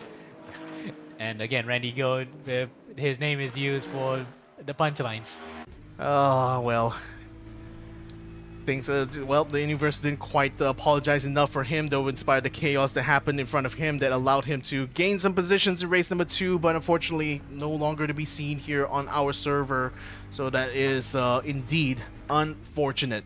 So Jeremy Yao continuing to try to chase up. I think he may have lost a bit of time coming out of turn 1. So Fatou Rahman is now having a bit of breathing room here, but still not quite out of the woods as far as his P3 position is concerned. With 5 minutes still remaining, a single mistake coming out from Fatou Rahman could easily deliver a podium here for Jeremy Yao. But we'll have to see. We'll have to see if that's going to come to pass. As in the meantime, Ethan Rubio now having a move up against Muhammad Dafar, trying to hook up onto the inside here in turn 6 and comes out alongside in turn 7 and tries to get ahead. In fact, out of turn 7, doesn't quite make the line work for himself though, as Muhammad Dafar comes back and came back strong to retain his position. And meanwhile, Adrian is also trying to line up to the back of Audrey Fernando, who he himself survived that particular scare, hitting the curb, going full 360 no-scope, and somehow miraculously did not get hit by anyone, apart from just the fact that his tires probably were looking a bit sixpence.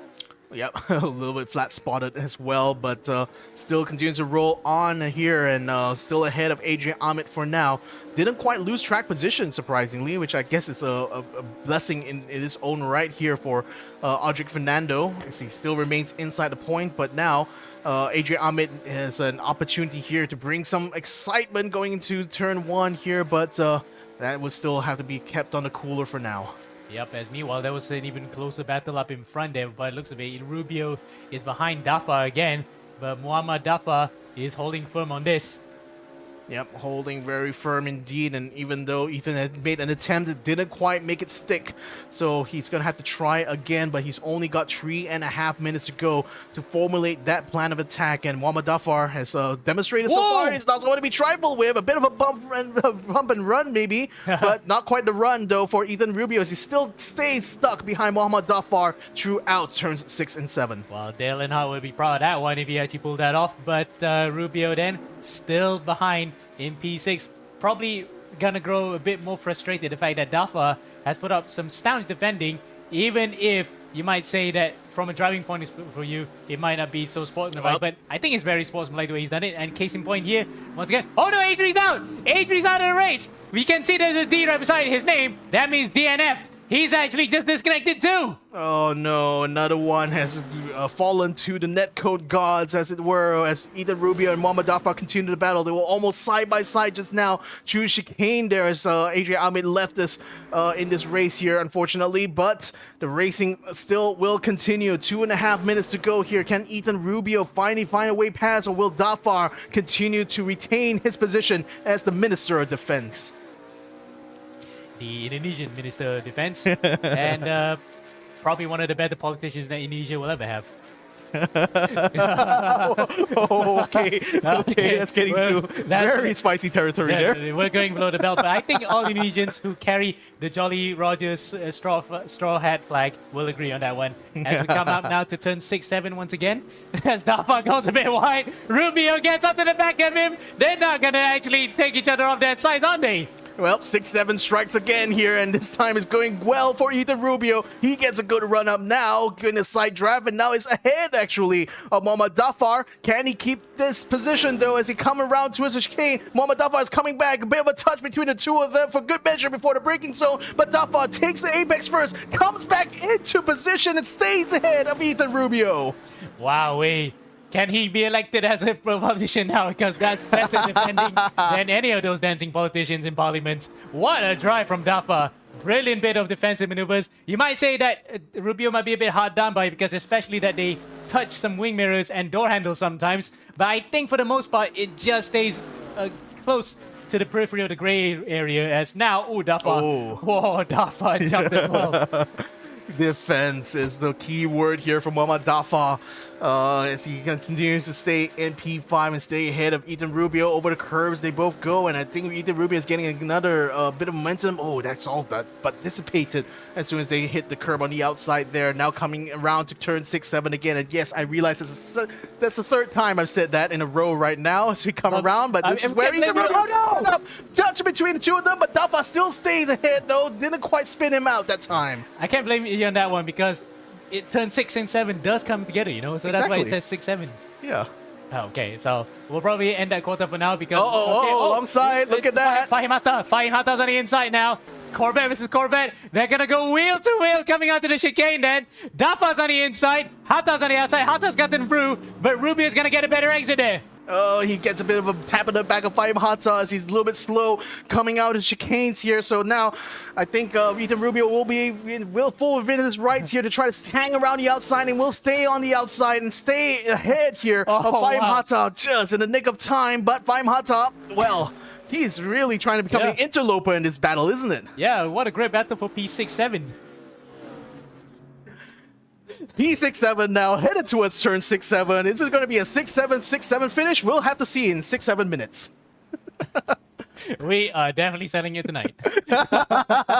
Anyway, yeah, someone was actually pointing out that the battle between Jeremy Yao and Fatarama was very close, but unfortunately, it's gone off the cooler for now. But McNeil, I think, is struggling up in front. So 3 different cars, but powered by V8 engines as well. The Mercedes, the Ford Mustang, and the BMW M4 are all gonna go into the final corner here. Yeah, V8 is the key words here, ladies and gentlemen, as we are already on the last lap. Now Faiz is now coming around the chicanes here to take the checkered flag first, but the battles are still going on behind him. Jordan McNeil will lead this gaggle of cars now into the chicane that's into the final corner goes. Now Faiz to take the checkered flag for race number 2, and what a victory it will be for him. It's now back onto Jordan McNeil. He will be able to come around the corner. No, what happened in there? second place, but what's happened to Jeremy Yao? Gone completely wide here. No, actually, what's happened to who is in front of Fatur Rahman? Wow! Something happened there. Jeremy Yao is actually taking 3rd place away from Fatur Rahman. He was on the grass earlier, but either way, we're gonna have to go through the battles from the other drivers. There is the battle for 6-7. Ethan Rubio's 5th,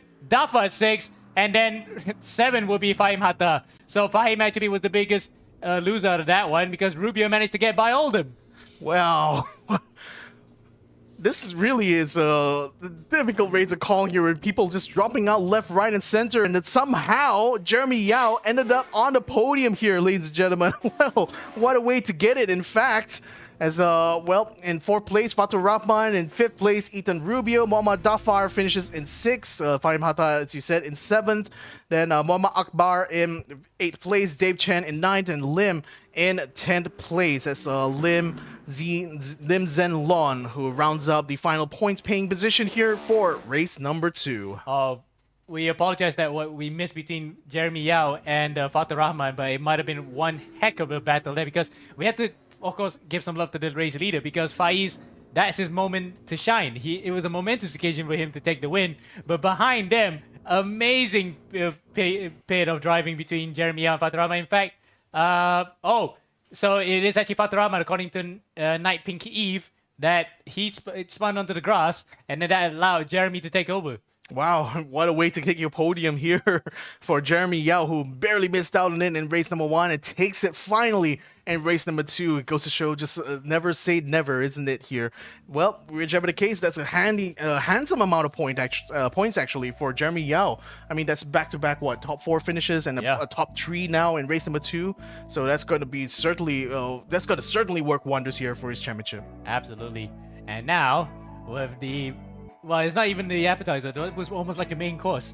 The entree and the appetizers were really good to watch. Now, let's see what we're gonna have after this when the fastest cars in the entire championship take to the track. Hopefully, we're gonna get some ding-dong battles too, Vic. Yeah, I mean, I was going to make a joke about dessert, but unfortunately that's just left the station for now for me. But yeah, we're going to be taking a short break, but we'll be right back with the final 2 classes for tonight. The gold and silver class race will be coming up right after these messages.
Pewter is about possibilities.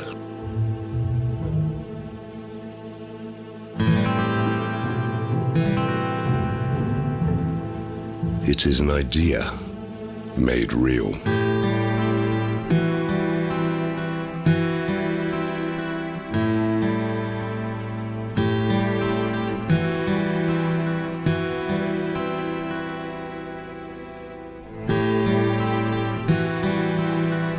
Crafted with precision.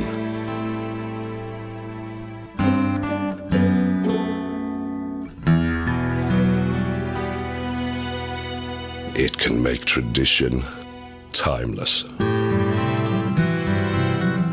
Pewter evolves.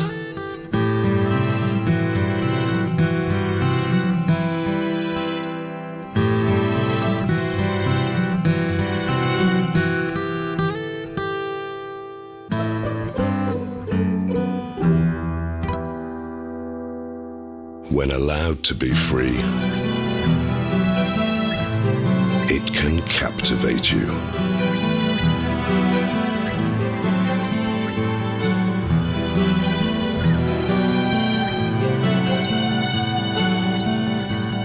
Pewter is our legacy, and we're keeping the legacy alive. Royal Selangor, since 1885.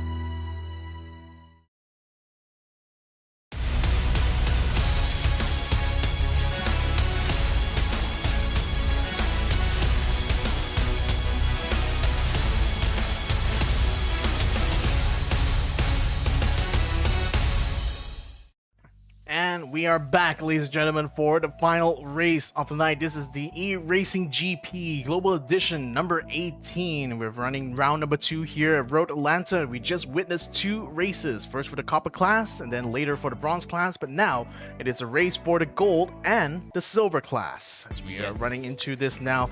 Boy, it's been a chaotic couple of races, hasn't it, Ammo, isn't it? Yeah. I mean, we're almost out of breath now, actually, because of the fact that there was so much going on, and to think right, we're not even in the top classes yet.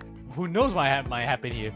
Yeah, I mean, again, subtle foreshadowing maybe, as some of the commenters have pointed out. Well, chaos very much has been on a menu here so far in Road Atlanta, and we still have one more race to go with the fastest cars that we have in our class here in GE18. So let's go ahead and have a look right now at the current championship standings, as it were, for this gold class. First, it's going to be Imran Ryan, who is leading this class with 36 points, just 1 point ahead of Mohammad Hasbi from Singapore.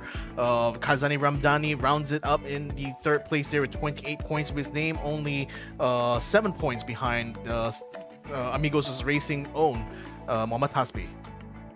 Well, he runs under the not Amigos Racing banner for this one. Yep. But it's still Amigos Racing. Meanwhile, Ramdani in 3rd for Balapan Random. He'll be hoping to make some strides on Tasbih, but Tasbih is in a really good position because we got word that apparently Iman Raya may not be able to make it for this one. Yeah, in fact, he wasn't in the server actually, as well as looking through the list, so quite right on that one there, Galaxious Galaxy. So yeah, been unfortunate given they were so close in the championship here. I think Tasbih is he also inside the list right now?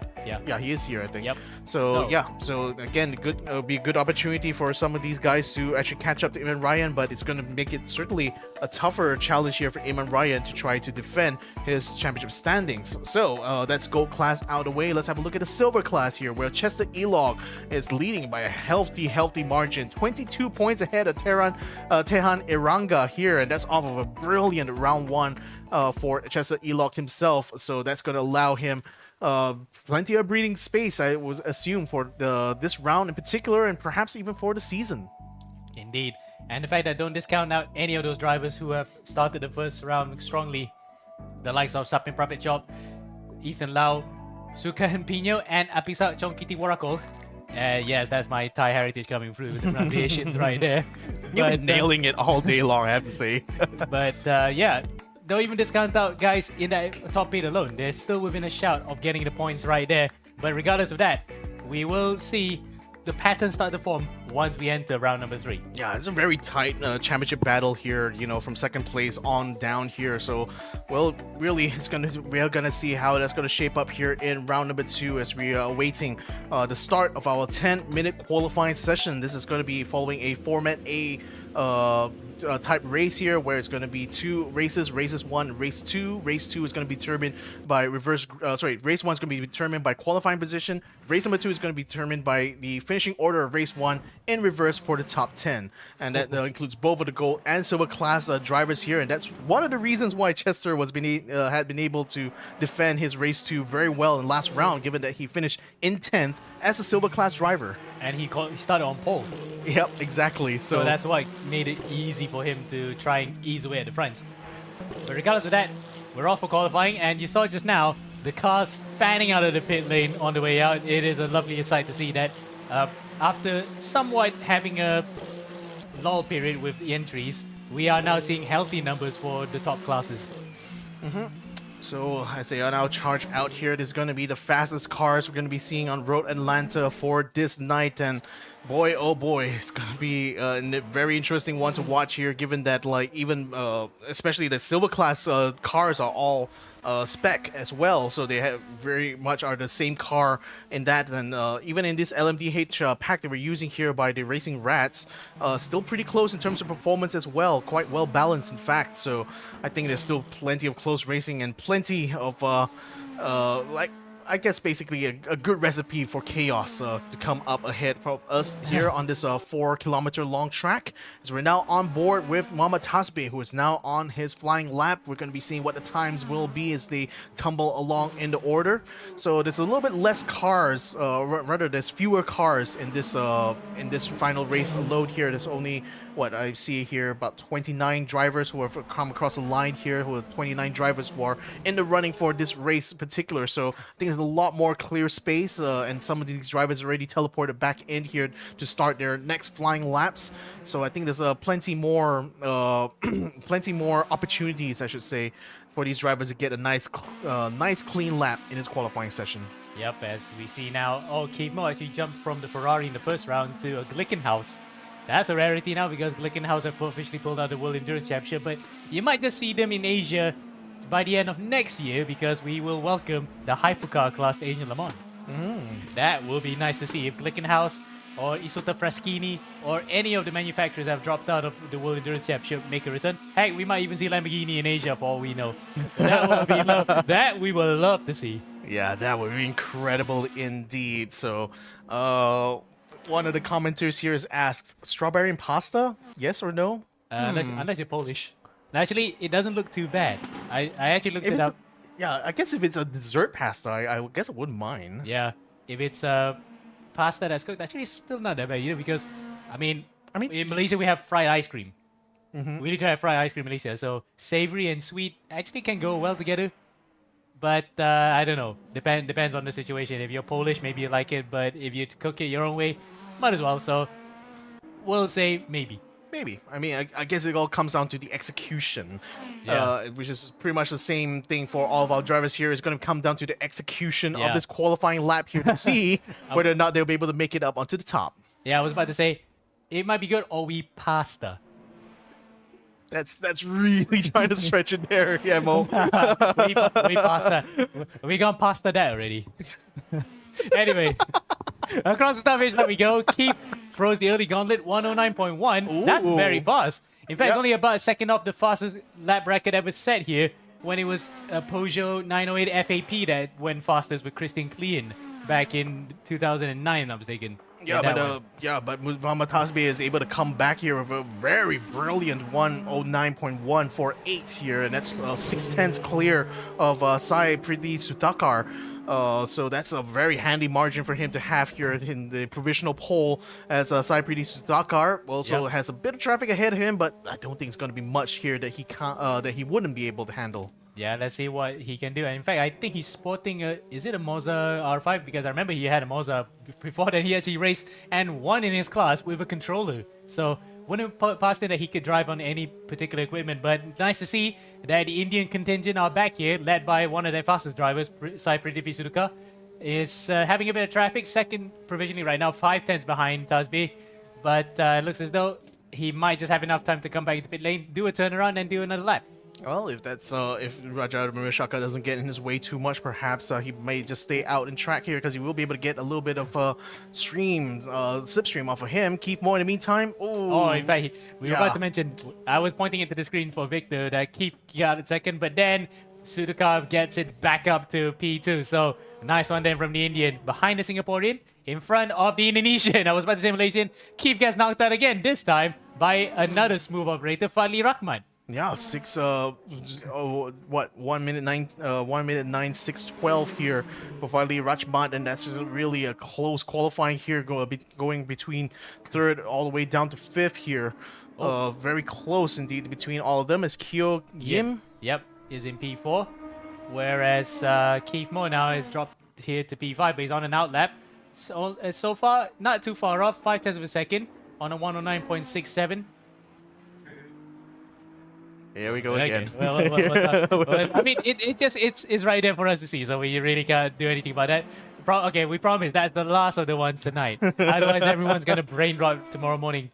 Speaking of that, G Drain 9981, Kian Lim, that's someone I know as well. Pasta makes you faster. That's a little bit better. That's a better pun. That's better. Yeah. I mean, I tried to stretch it. I sound like was it Blake, wasn't it the name from that girl from Ruby who likes to make jokes all the time? Yep. Yeah, Blake Belladonna. But anyway, Keith Mo then on his lap for real this time. Let's see what he can do later on. We're going to try to pick up any of the other contenders who are coming across the line. In fact, I think Fadli is on lap 2, or is he on an out lap? In fact, Fadli is on a lap right now, 2 tenths of a second behind.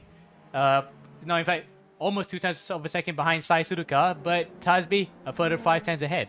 Yeah, and he's about 3 tenths up in terms of his delta right now, so he's on a good roll here to perhaps try to challenge Asai for that second position. Now coming out of turn 7 here, you can see Mama Tasbe is actually just ahead of him here, but there's quite a lot of track between him and Fadli Rachmat at this point here, but that's going to be a good yardstick to see what the actual margins will be between the two of them, as Fadli Rachmat now comes into the final chicane here.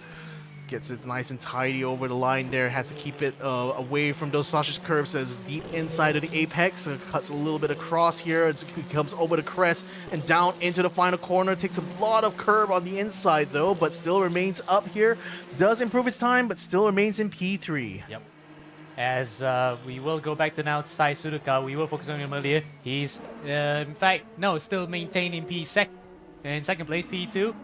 But looks as though it might just plateau a bit because drivers are trying to just find the limits in this qualifying session and get their lap times in as the circuit is actually getting more and more rubbered up.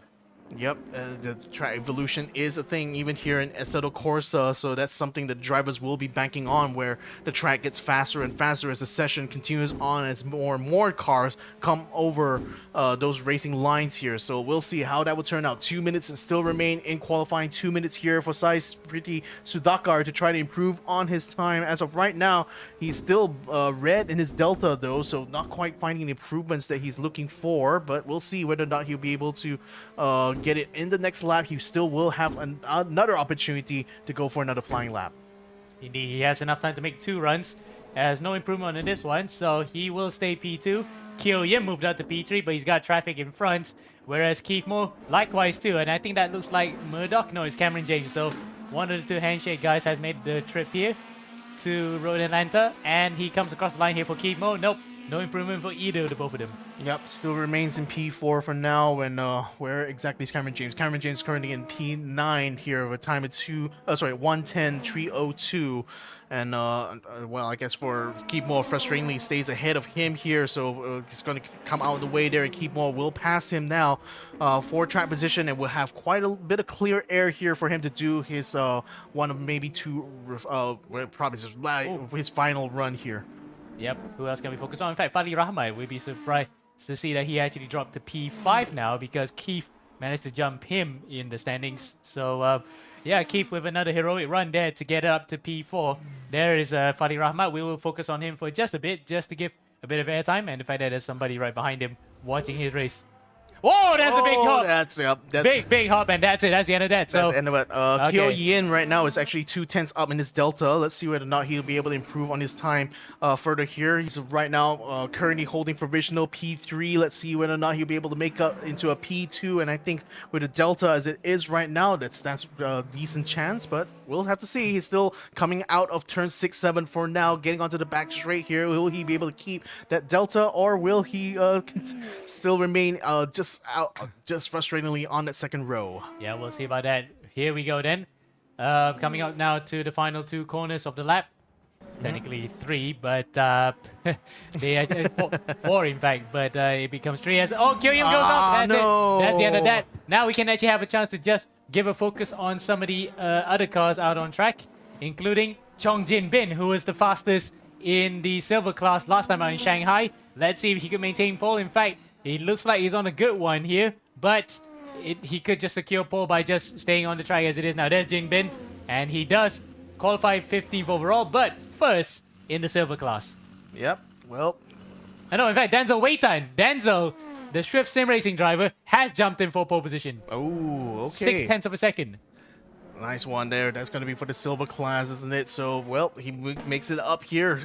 Well, front row technically for the silver class. It's a 14th place overall here, given that both classes are racing at the same time. So, here we go. That's the end of qualifying here. We've already got the checker flag out for most of our drivers here, as we are still on board here with Denzel Weitan as he teleports into the pits. And now it's going to be the countdown to the start of race number 1 here. This is round number 2 of our GE18 gold class and silver class running together here in their second round of the season. And boy, oh boy, I mean, qualifying pretty interesting actually, given how many drivers have been swapping those places. But by the end of it, Mohammad Tasbih's own 1 minute 9:148 has been enough for him to stay on provisional pole through the majority of this qualifying session. Indeed, it was a bank. I think it was not the bank lap. It was the lap after that he managed to put in, and he pretty much was unassailable since then. So he stayed in front. Sudakar actually kept him quite honest, but just about 0.3 of a second behind. Kyo-Yim in 3rd, and after that, Keith Mo, who actually surprised Fali Rama, is up to 4th, but I think Rama would probably be saving his best for the race after this. And someone did say just now, if that was real life, the Ferrari would have destroyed itself upon landing. Yes, it would have been. Yeah, actually would. In fact, it would have probably dug into the gravel trap and flipped a couple of times too, because, you know, there's one thing that I never liked about sim racing. Gravel traps are never properly implemented, especially when they flip over. Yes, they try doing that in Project Cars, but the thing is, the cars literally destroy themselves when they... Yeah, so I mean, again, when you think about it, it's from a game designer perspective, it's like, you know, do you want to go for that absolute realism and that kind of those kind of incidents? Sometimes it's an edge case. Chances are you still will be able to rejoin the race and continue on the merry way, isn't it? Or it's like hitting the barriers as well. Sometimes they don't have those kind of collapsible barriers. It's like when you hit the tire barriers, it goes in, and you don't want that realism, and then you will complain about the lack of realism. Yeah, that's a kind of catch-22 that most game designers are definitely familiar with. So, let's go ahead and see where things will stack up. This is what the view is like from the back of the grid here, with Bardia Nick rejoining the server here in the back, where, a huge amount of cars here before you can even see where the front is. This is the perspective from our silver class leader here, Denzel Weitan, who took that pole position for silver just in the nick of time here. 20 seconds still remains here as we get on board with Mohammad Tasbih, who has set the fastest time overall here in this session, and for the gold class as well, earning him this front row seat. Lights on the gantry are turning on, ladies and gentlemen, and this is going to be race number 1 of 2 for the gold and silver class here in round 2 at Road Atlanta. Here we go. So good start so far here from Mohammad Tasbih. In fact, he's flying all the way ahead of Sai, who's actually having to defend here against another car just behind him. I think that could be Keith Mo, who's putting a bit of a charge here. Actually, Keith has moved up into P3 here, gets himself ahead of Kyo in that regard, and gets into the S's first. And oh no! Oh, there's a Ferrari on top of the Toyota, and everyone goes off right now, so no one is safe at all from turn number 2 and 3 in that complex. And look at everybody just funneling in. That's even worse than Spa 90 by the looks of it. And in fact, someone went up in further. It looks like Skylight was actually sent further behind. It was a Ferrari in the gravel trap earlier. Now he's actually making his way back up through the field. But wowee, the tight first couple of corners at Road Atlanta really doesn't land itself well to start line incidents. Yeah, and I think that could also have been Alonso Lacambra who got caught up inside of that. In fact, I think he was attempting to rejoin when he caused a second incident just down from the first part of the S's. So that just caused a huge kerfuffle right now in the start of the race. But Keith Moore, Sais Priti Sudhakar, as well as Mohamed Tasbih have been unscathed so far, and Keith Moore continues to keep the pressure up on our Indian driver just behind. Well, Galatia's Galaxy has actually answered our questions now. He likes the sim being realistic and difficult because it will feel much more rewarding that you don't crash. Good counterpoint there. So that means that it does make you treat like it's a proper race rather than being Forza. Let's be honest. If you've been inside a Forza lobby or seen Super GT's videos, you know for a fact that those guys really don't respect you unless they're professionals. But good pointer from Galatia's Galaxy, who is a Bruneian as well, supporting for Iman Ryan, but unfortunately Iman is not here today. So that's one less driver to watch on this one, but at least hopefully he'll be entertained by the fact that the racing so far since the start has been really quite good, especially those at the sharp end. Yep, on the sharp end indeed here as Keith Moore continues to stay about 0.8 of a second behind Side City Sudhakar. I think Denzel is already trying to make his way over some of the gold class drivers here. Rather, Sukan Pino actually in silver class? Yeah, okay, he's actually in the silver class here. Yep. And sporting not a Thai flag, but the Oman flag. Oh man, but really not the flag that he would have wanted to represent. Oh, he goes on the grass. We missed that one just now in bronze, where it was a fantastic battle between Jeremy Yao and Fatah Rahman. But they both went into the grass. In fact, it seems as though that little kink can cause a lot of disruptions. And Galandi Haki being one of those guys, not taking any chances. Oh no! Oh, there it goes, Pino into the gravel trap. That is definitely not what he wanted. Oh man.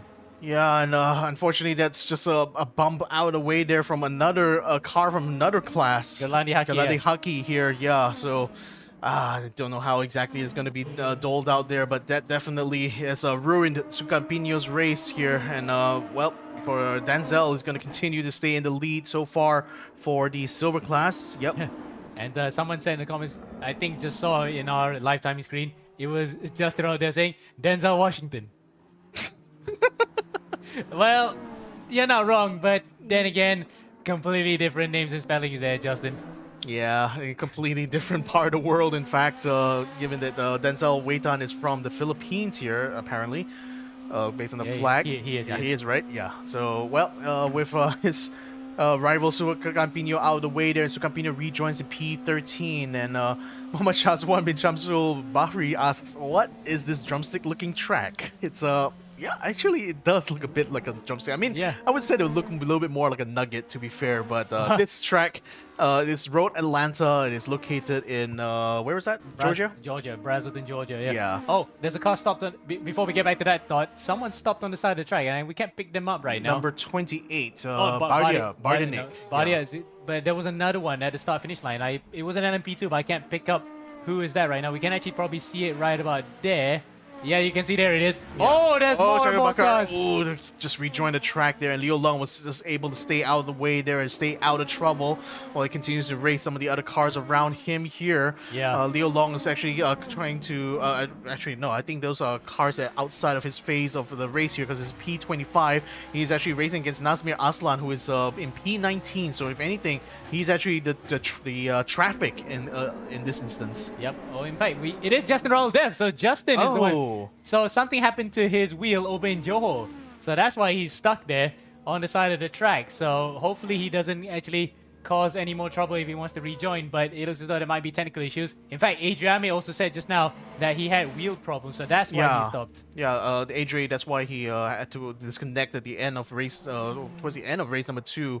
So the technical issues, unfortunately, affecting a rig is, at least in virtual championships, is treated like a mechanical issue in real life, where basically your only option is either to fix it or retire. Wow, that's a huge hit on the curbs there for Fali Rajmat. But to his credit, still kept it under control and still stays behind Kazani Ramdani. Yeah, if he lost control there, you saw that there was a car in the infield. That was Bardia Nick. So Bardia has been having troubles all day with his rig by the looks of it, and he couldn't get it sussed out in time before the start of the race. But again, that's just those things that happen. It's like real racing. It's not always 100% perfect at times. Yep. As going back to what Shaz once said about what's this drumstick looking track, I can do you him one better. Looks like a tomahawk. Tomahawk Oh steak. yeah, that's actually that's quite Thanks relevant. Yeah, thanks for making us hungry now. I know, right? Yeah. Well, But yeah, well, thanks Shazwan for bringing up food on this place. Hopefully, you will enjoy that Logitech RS90. He actually because Wow, nice. He's a writer for SES, by the way, a very well-known web portal in Malaysia that does all the news and trending stuff. He had a first sample of it. Now he actually bought the real thing. nice. So hopefully Shazwan can probably pop in one of these races one day. Wink, wink. Hey. Nudge, nudge. So let's see whether or not, either Kanzai Ramdani is going to make a move onto Cameron James, who is actually catching right at this point, getting a lot of momentum right now as we get through the S's. In fact, he's going to try to close in onto him and maybe try to set up a move by the end of the back straight. But at least for now, he still remains about 5 to 6 tenths behind Cameron James here. And these cars are just absolutely fast. They're just tearing through Road Atlanta at this point. Now onto the back straight they go, and Kanzani Ramdani unfortunately is not close enough here to Cameron James to get momentum off of his toe, but he's been close enough all race long here, and with 8 minutes still remaining, there's still plenty of time here for him to formulate an attack. Well, because of the amount of chaos that we had in both the bronze and copper races, it feels a bit slower. Time is passing here because of the fact that it's a bit boilerplate right now. But it shows that after the chaos at the start, once everybody just settles in, it's just a matter of trying to keep it on the road and everyone in their class being very professional. Oh, in fact, Shazwan just said he got a Moza R9 with a GT Neo. Oh, okay. That's nice. That's a nice combo, actually, to go with. So, yeah, hope you really enjoy that R9 here. And welcome to the world of sim racing, as it were, here. Yes. In fact, he is one of those guys. Oh, in fact, Cameron just touched the grab tire. We're going to get back into that after this, but Ramdani now seizes his chance here coming up to turn 6-7 as he goes around the outside. Can he make it through? No. Cameron being very wise to that. Not bad for a rally driver. He knows a thing to how to be a road racer, trying to be the next Calais Robinpera. Well, let's see. That rallying experience definitely has come in handy in this time, but this has also opened up an opportunity for Fadli Rachmat to actually close up the two of them.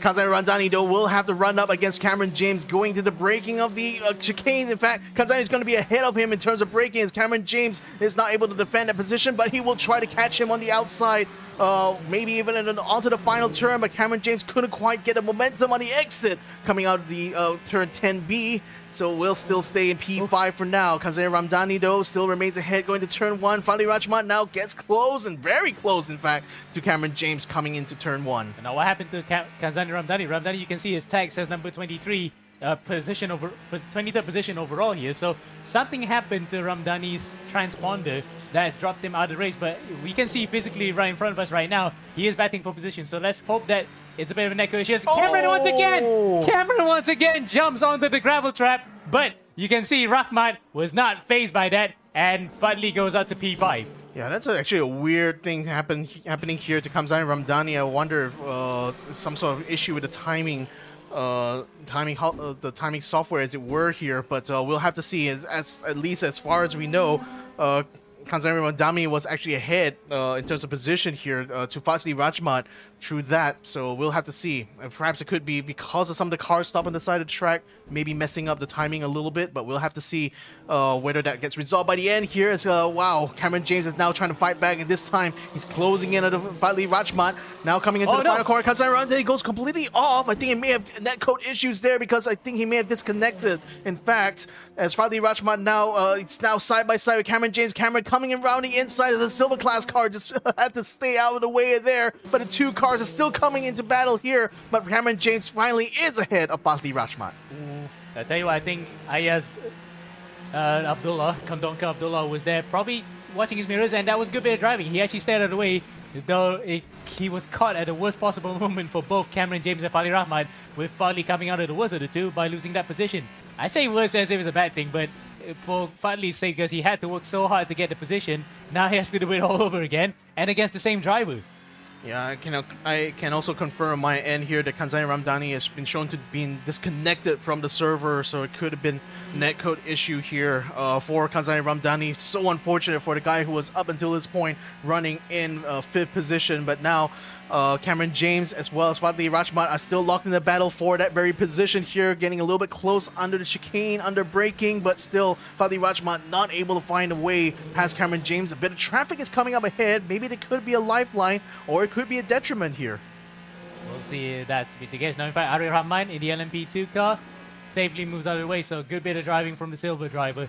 We'll stay on this battle. We will jump into some developing moments that are happening inside the silver class as well, because Denzel Waitan has actually made it up to P8 overall, and that will have some complications for race number 2, because if he finishes that, he will actually qualify on pole as Cameron again, just using all the road and then some. So he really misses the dirt, does he? Because that rally experience does come through, but for a car with this much power and slick tires, you wouldn't want it to do that often, especially when you have someone right behind ready to pounce if you were to make a mistake. Yeah, that's why sometimes your rally navigator will say don't cut, and unfortunately Cameron James has been cutting all the curbs so far and has sent his car flying in all sorts of directions, but right now he's losing a bit of momentum coming out of turn 7, and now Fadli Rachmat is all over him, side by side now through the chicane. Fadli Rachmat is on racing line. Cameron James is going to try to beat him to the apex first, stays on the racing line coming out of the transition here. Fadli Rachmat gets a bit of slide on the exit, still has a lot of momentum though coming down the crest and into the final turn. Still will try to fight with Cameron James, but can't quite get wheel to wheel with the Sarawakian. And there we go, the Sarawakian driver with a very proud heritage in real life racing and in sim racing manages to eke out an advantage against one of Indonesia's best drivers, if I'm honest, other than Andika Maulana. Fadli Rahmat, really good operator, but that time around he just got outfoxed there, and now they had to deal with traffic in the form of the silver class car of Shakir Fitri. There we go, Shakir then uses mirrors. He's a very conscientious driver.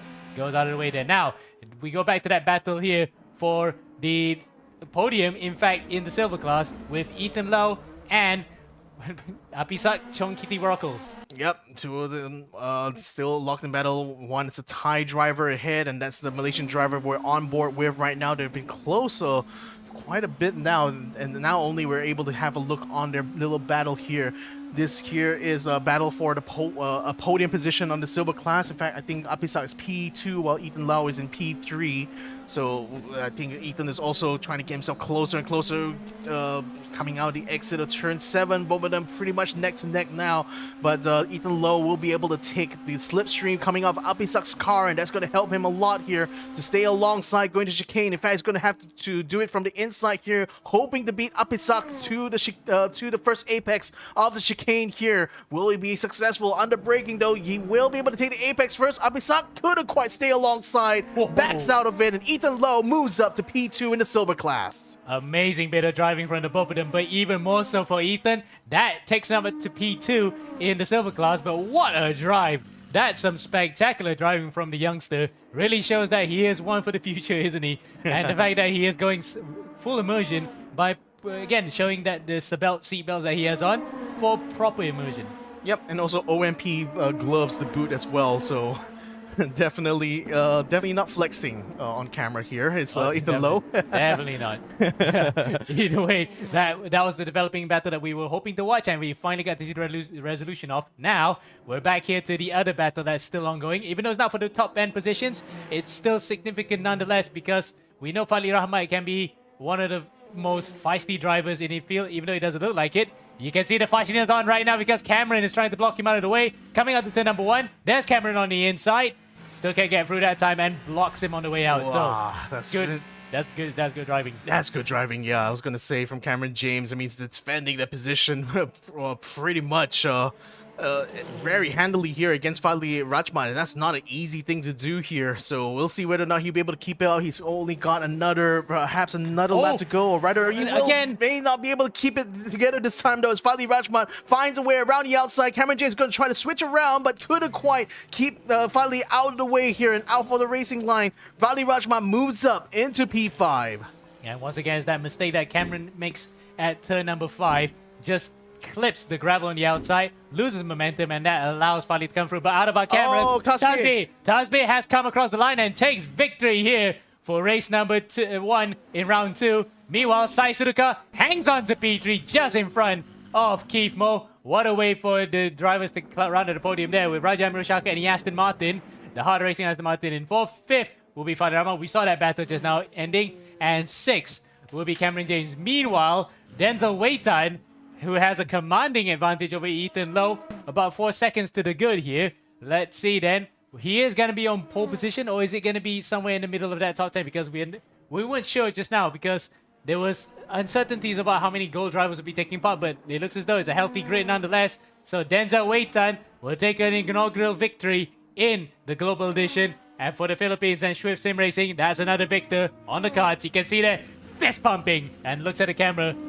Not much in terms of a smile, but you can see there, still his game face is on. Oh yeah, he knows that he's gotten quite a handy amount of points here from this victory here in the silver class. Chongkiti Worakul, that's my attempt here is pronouncing his name.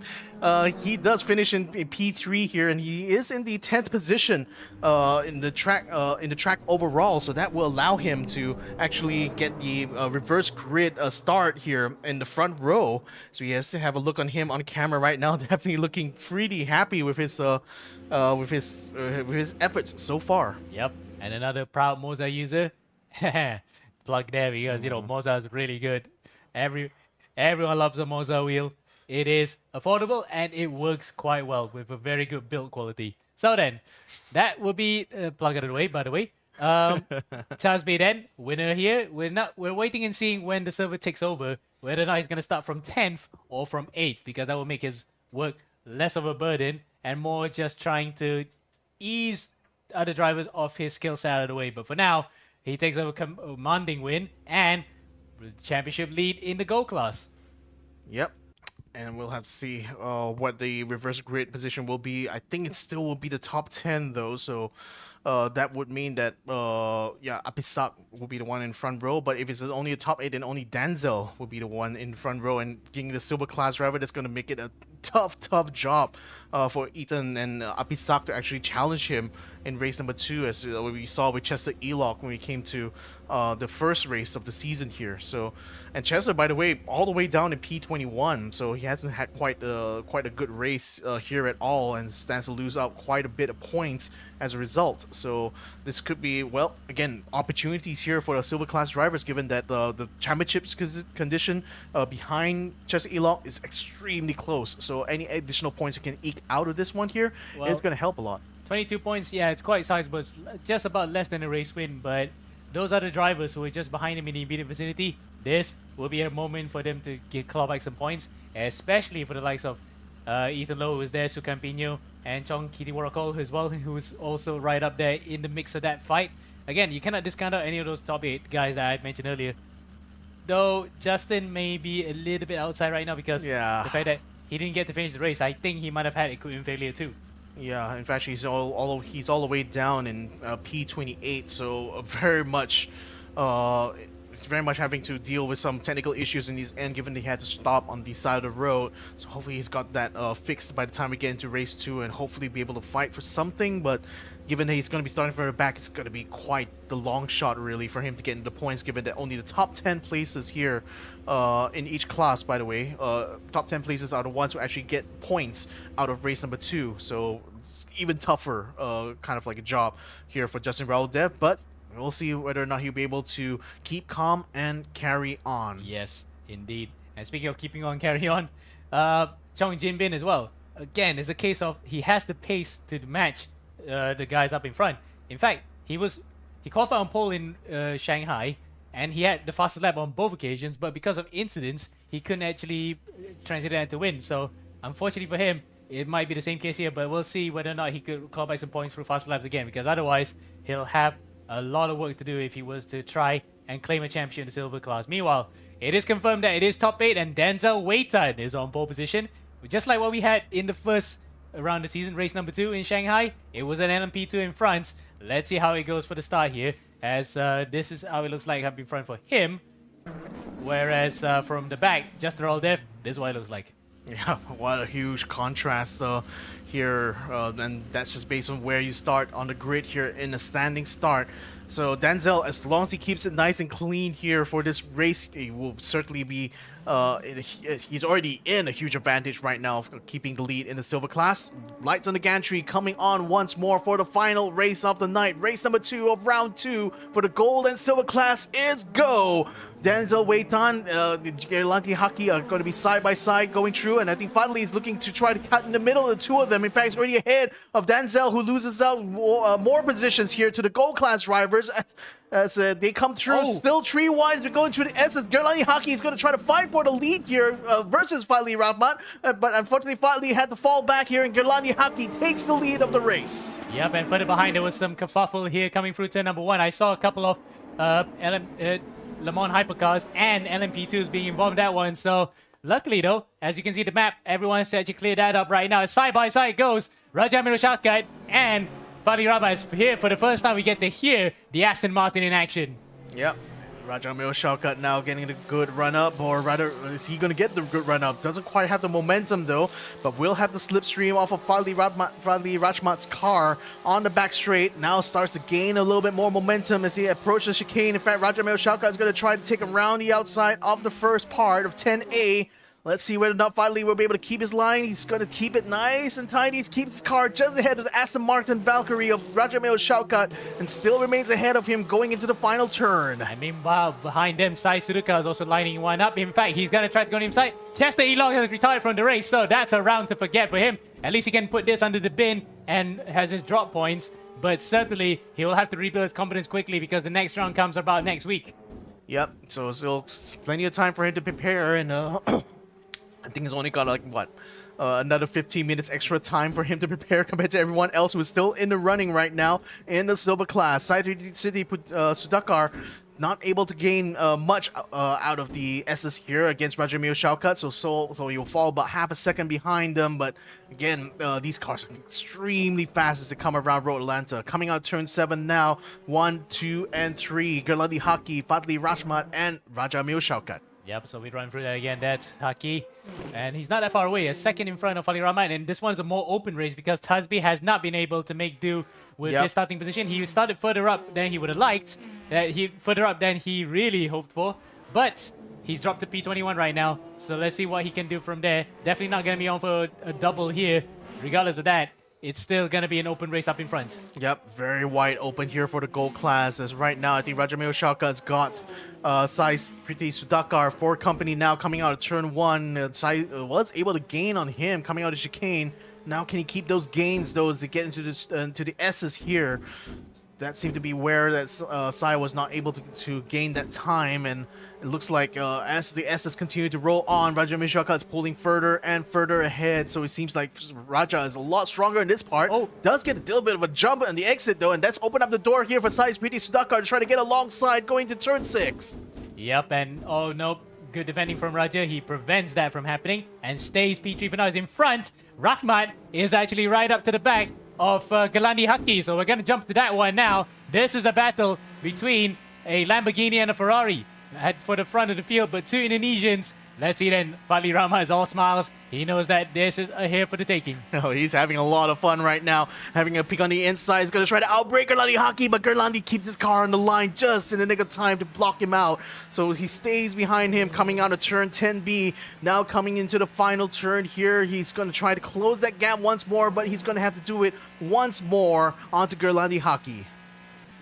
Wow, and behind him is also the same deal, isn't it? Because it's between Raja and Sai. They're both nose to tail, while Keith Mo is also keeping them honest. So it's a three-way fight for the final position on the rostrum. All the while then, the battle for the first two places is really hotting up right now. We're not going to take our eyes off this, at least until we see a bit of a cool-off in the proceedings to jump into the silver class battle too, because that is pretty close between Ethan Lowe and Sucampino for P3 in the class, while Denzel Weitan has managed to build up a bit of a gap again. Yep, and Denzel Weitan has already dropped down to P9, so he's more within touching distance. In fact, he's already getting passed by Kanzani Ramdani, so that's going to allow Ethan Lau now an opportunity. He's only 1.5 seconds away from Denzel to try to challenge him for the lead of this race. Roger Emil Shaukat still on board. He can see the battle going on there. Finally takes to the grass slightly as Galani Haki is just squeezing him all the way through that breaking point there, but finally still forces his way through, forces Galani to go into the grass this time. Galani rejoins the track, still alongside Fadi Rachmat though, so this battle's still going on here, while in the meantime, Roger Emil Shaukat is getting into the mix as well as Saipriti Sudhakar. Wow, we look at that top 5 all in a row. Ferrari, Lamborghini, Aston, Acura, and surprisingly a Glickenhaus all of that. Really good battle. These cars have been providing so much good action the last few seasons, and we're glad to have kept them and update them as the seasons are gone by. Including, look at that Aston Martin in between, a brand new car for this one, and lucky to see it's also quite competitive.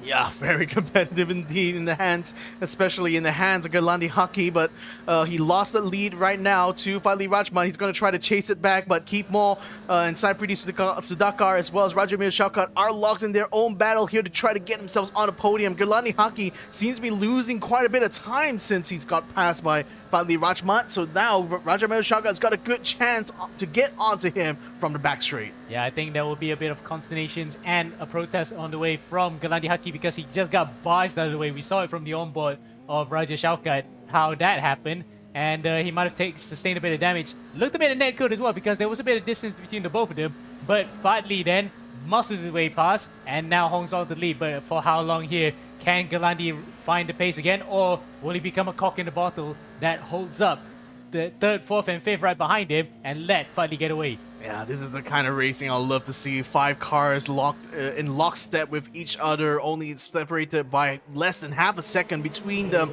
This is absolute pack racing in the front right now, and Galani Haki unfortunately losing even more time as Fadli Rachmat is now 1 whole second clear of him coming out the S's. So this is looking like it's Galani Haki's turn here to try to defend, this time against Roger Emil Shaukat in the V12 Valkyrie.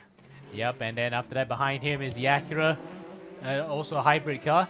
In fact, the Aston, I think, is not a hybrid, if I'm not mistaken. Yeah, so no hybrid on that thing, so not as much power delivery, but at least he has raw power to play with. Is it going to be enough though with the Acura alongside? It's not enough. It looks as though, I think, Sai Suzuka might have actually gotten him around the outside. Raja then plays it safe and allows him through, so he doesn't want too much Histrionics. But because of that exit from Sai, he's actually going to hold up the both of them, and Keith Mo's also going to try to look between both of them to pass. Yeah, and I think Roger Emil Shaukat's trying to take the inside. Unfortunately, Sai's gone through onto the grass. This loses him a bit of momentum going to turn 1, but he still remains alongside and still remains ahead of Keith Mo and still remains ahead. Oh boy, this is looking like, well...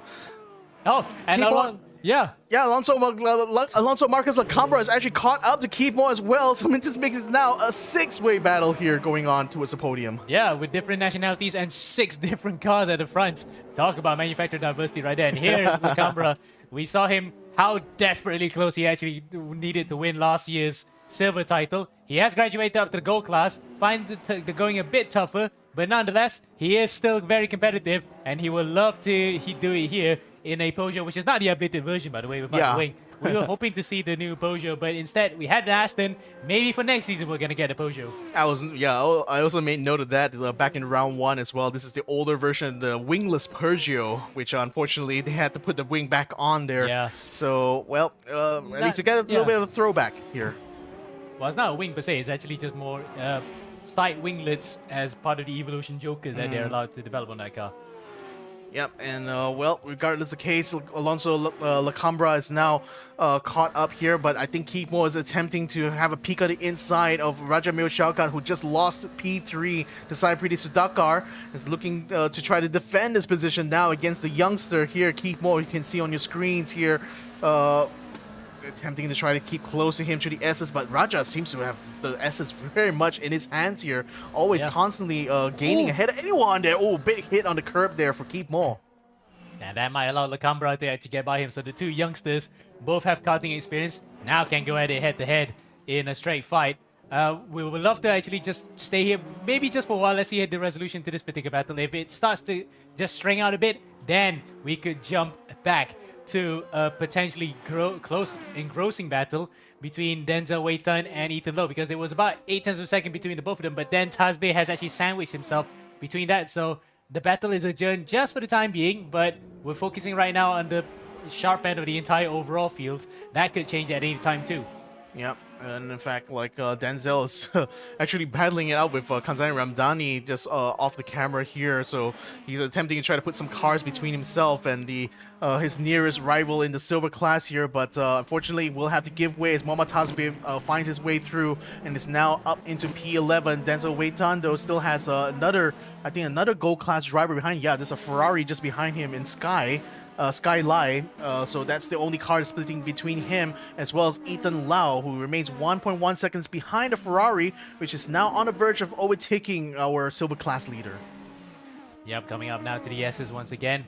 Let's see, we're gonna stay with Ethan's camera because this is probably the best box seat to see what's gonna happen if, let's say, Skyline and Denzel Weitan were to just come a cropper. Ethan would be the first to just benefit from that one. Not wishing upon both of them, but it is often going to be the case when you have mixed class racing, multi-class racing, that contact between a faster car and a slower car can happen. But in this particular case, the LMP2s actually have a match for the hypercars because of the fact that essentially some of the hypercars like LMDH are based upon LMP2 machinery. So that's why it's about the same, except for much more power to play with in the hypercars. Though in this case, I think with slightly nerfed power, the LMP2s may not be putting out much of a fight compared to, say, among itself when we see other Ore cars come into play.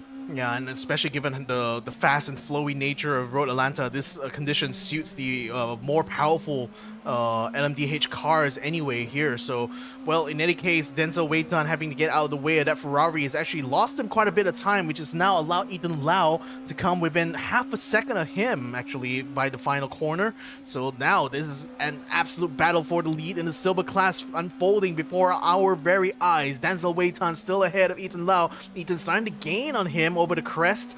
Now going to the downhill part of the S's here. A bit of net code as well, making it a little bit jerky on screen right now, but nevertheless, Ethan Lau still remains very much glued onto Denzel Weitan's own slipstream. Indeed, and in fact that to complicate matters for the both of them, Sukan Pino is not that far behind either in the Alpine colored. This is actually the Alpine car before it became the hypercar that we saw in recent years.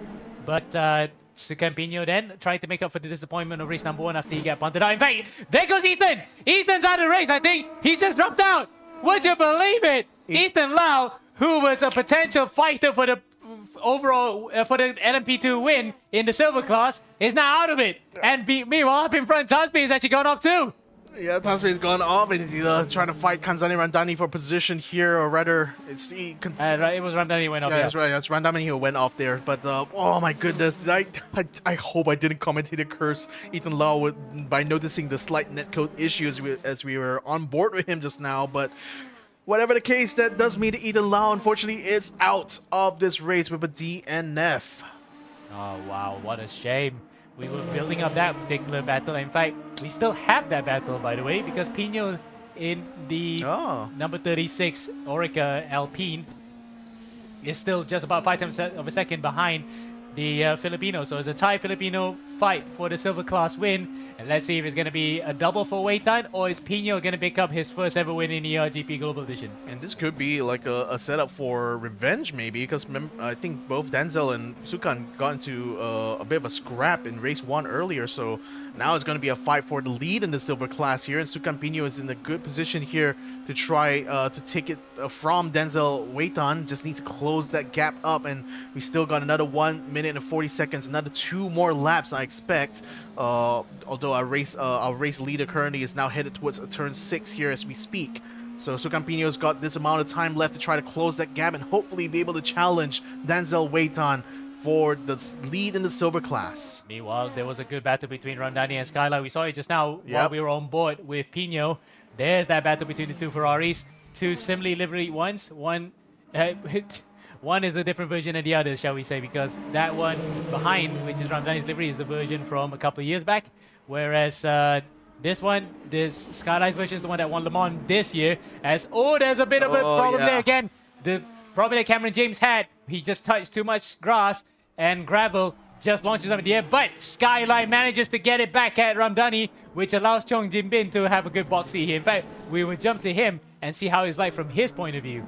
Yeah, in fact, there was a bit of smoke coming out of his brakes as well. Skylight literally blocked it up going into turn 6 to try to get the position back from Kazan Ramdani. It's successful in doing so as we're on board Chong Jin Bin. Look at the Ferraris just sailing away into the horizon here, side by side now into the chicane. I think that's Kazan Ramdani on the outside. Now he switches on the inside, coming out of the chicanes here. Skylight still remains ahead of him though, coming out of the chicanes and into the final turn. He maintains a good gap here and stays in P8 though. With Denzel Waitan, it's spun out. He's got touched. He actually got touched by Pino, so Pino's actually spun around. Would you believe it? That is a very big development in the win for the silver class. We might just see it done in the post race. Oh my goodness. I was alluding to the possibility of revenge, and I think Sukan Pino has finally dealt an eye for an eye there against Denzel Waitan. It's now Denzel. I mean, he's still in P2, I think. Oh, no, sorry. He's all the way down behind Apisak as well as Francis. So he's out. Yep, this is already the last lap, ladies and gentlemen, here as well. We're still continuing to see Skyline, Kanzani Ramdani fight it out, and checker flag is already out. Tafadli Rajma takes the win here in race 2. Sai Sitri Priti Sudakar takes second place. Raja Shaka makes it a podium finish for the Aston Martin Valkyrie, and Alonso Lacambra makes it to P4. Cameron James takes P5, and Leo Leong makes it into P6. Mama Taspe makes it P7, so he does get some points here after all in race number 2. Skylight and as well as Kamzarani comes across the line. Sky is ahead of Kamzani to take P8, while Kamzani has to settle for P9. And Sukan Pino takes the win in the silver class here after punting out Denzel, and we'll see whether or not this is going to be a race decided in the steward's office. Yep, meanwhile behind him, Apisai actually managed to get take advantage of that.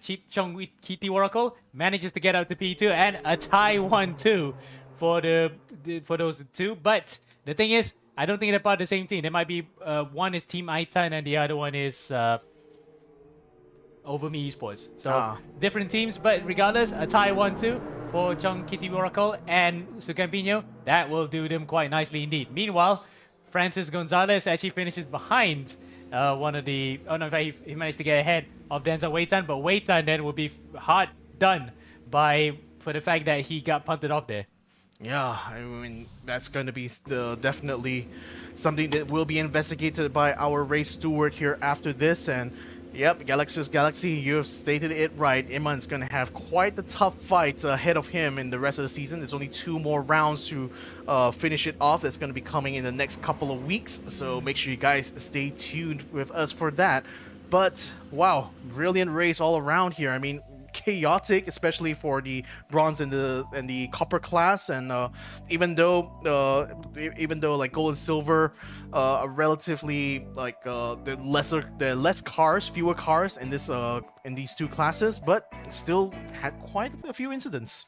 Very, and the fact that some of those incidents were the high-profile ones. Yeah. On top of the fact that we saw some disconnection problems for some of the race leaders, including we saw Janelle Keith, who also got out. So really disappointing that we would have had a much closer battle up in front had it not been for some of the disconnections. That's the thing, and the disconnections have been abound for not just Ethan Lowe. We've seen disconnections from Kanzani early on. We've seen disconnections in the bronze class as well as copper class. Yeah, Randy as well. Yeah, and it's not selectively to just Malaysians. It was several other nationalities involved too. So again, it's just something out of our control. Maybe it's one of those nights where the internet just simply is not cooperating. Yeah, so very unfortunate for those people, and yeah, it's really not much they could have, not much it could do really, short of like literally going over to the data center in SG where the server is being hosted. But well, regardless of whatever we did get of racing though, that was nothing short of brilliant. I mean, that's per usual because again, the balance of the cars and the drivers' skills that are involved, we still have some of the best racing to watch, even with the chaos that happens sometimes. But when the action happens, it was superb. It was superb indeed. So hope you guys enjoyed a lot of that there. Thanks to a lot of you in the YouTube comments there who have been joining us along with this journey through from the copper class all the way here to the gold and silver class. It's been a fantastic day of racing here, and we're going to have more of that coming in the coming weeks here. This has only been round 2 of 4 for GE18, so 2 more more rounds are still remaining in this championship here. 2 more rounds here to see whether or not Iman Ryan will be able to fight back when he rejoins us for this championship, and also 2 more rounds to see how the championship situation will stack up. So I think that's going to be all from us, for here tonight. It's been a fantastic bit of racing here in Road Atlanta, but we're going to bid you all adieu until we see you again next weekend. So it's going to be the same time, same place here in the eRacing GP YouTube channel as well as Facebook. Make sure you guys stay subscribed to stay subscribed to these channels, and also follow us on our social medias where we will be announcing the official results of this race. So my name is Victor Cax, joining me here is Ammo, and this has been round number 2 of GE18 here in the eRacing GP. Thank you all so much for joining us, and we'll see you guys in the next one. So good night for now.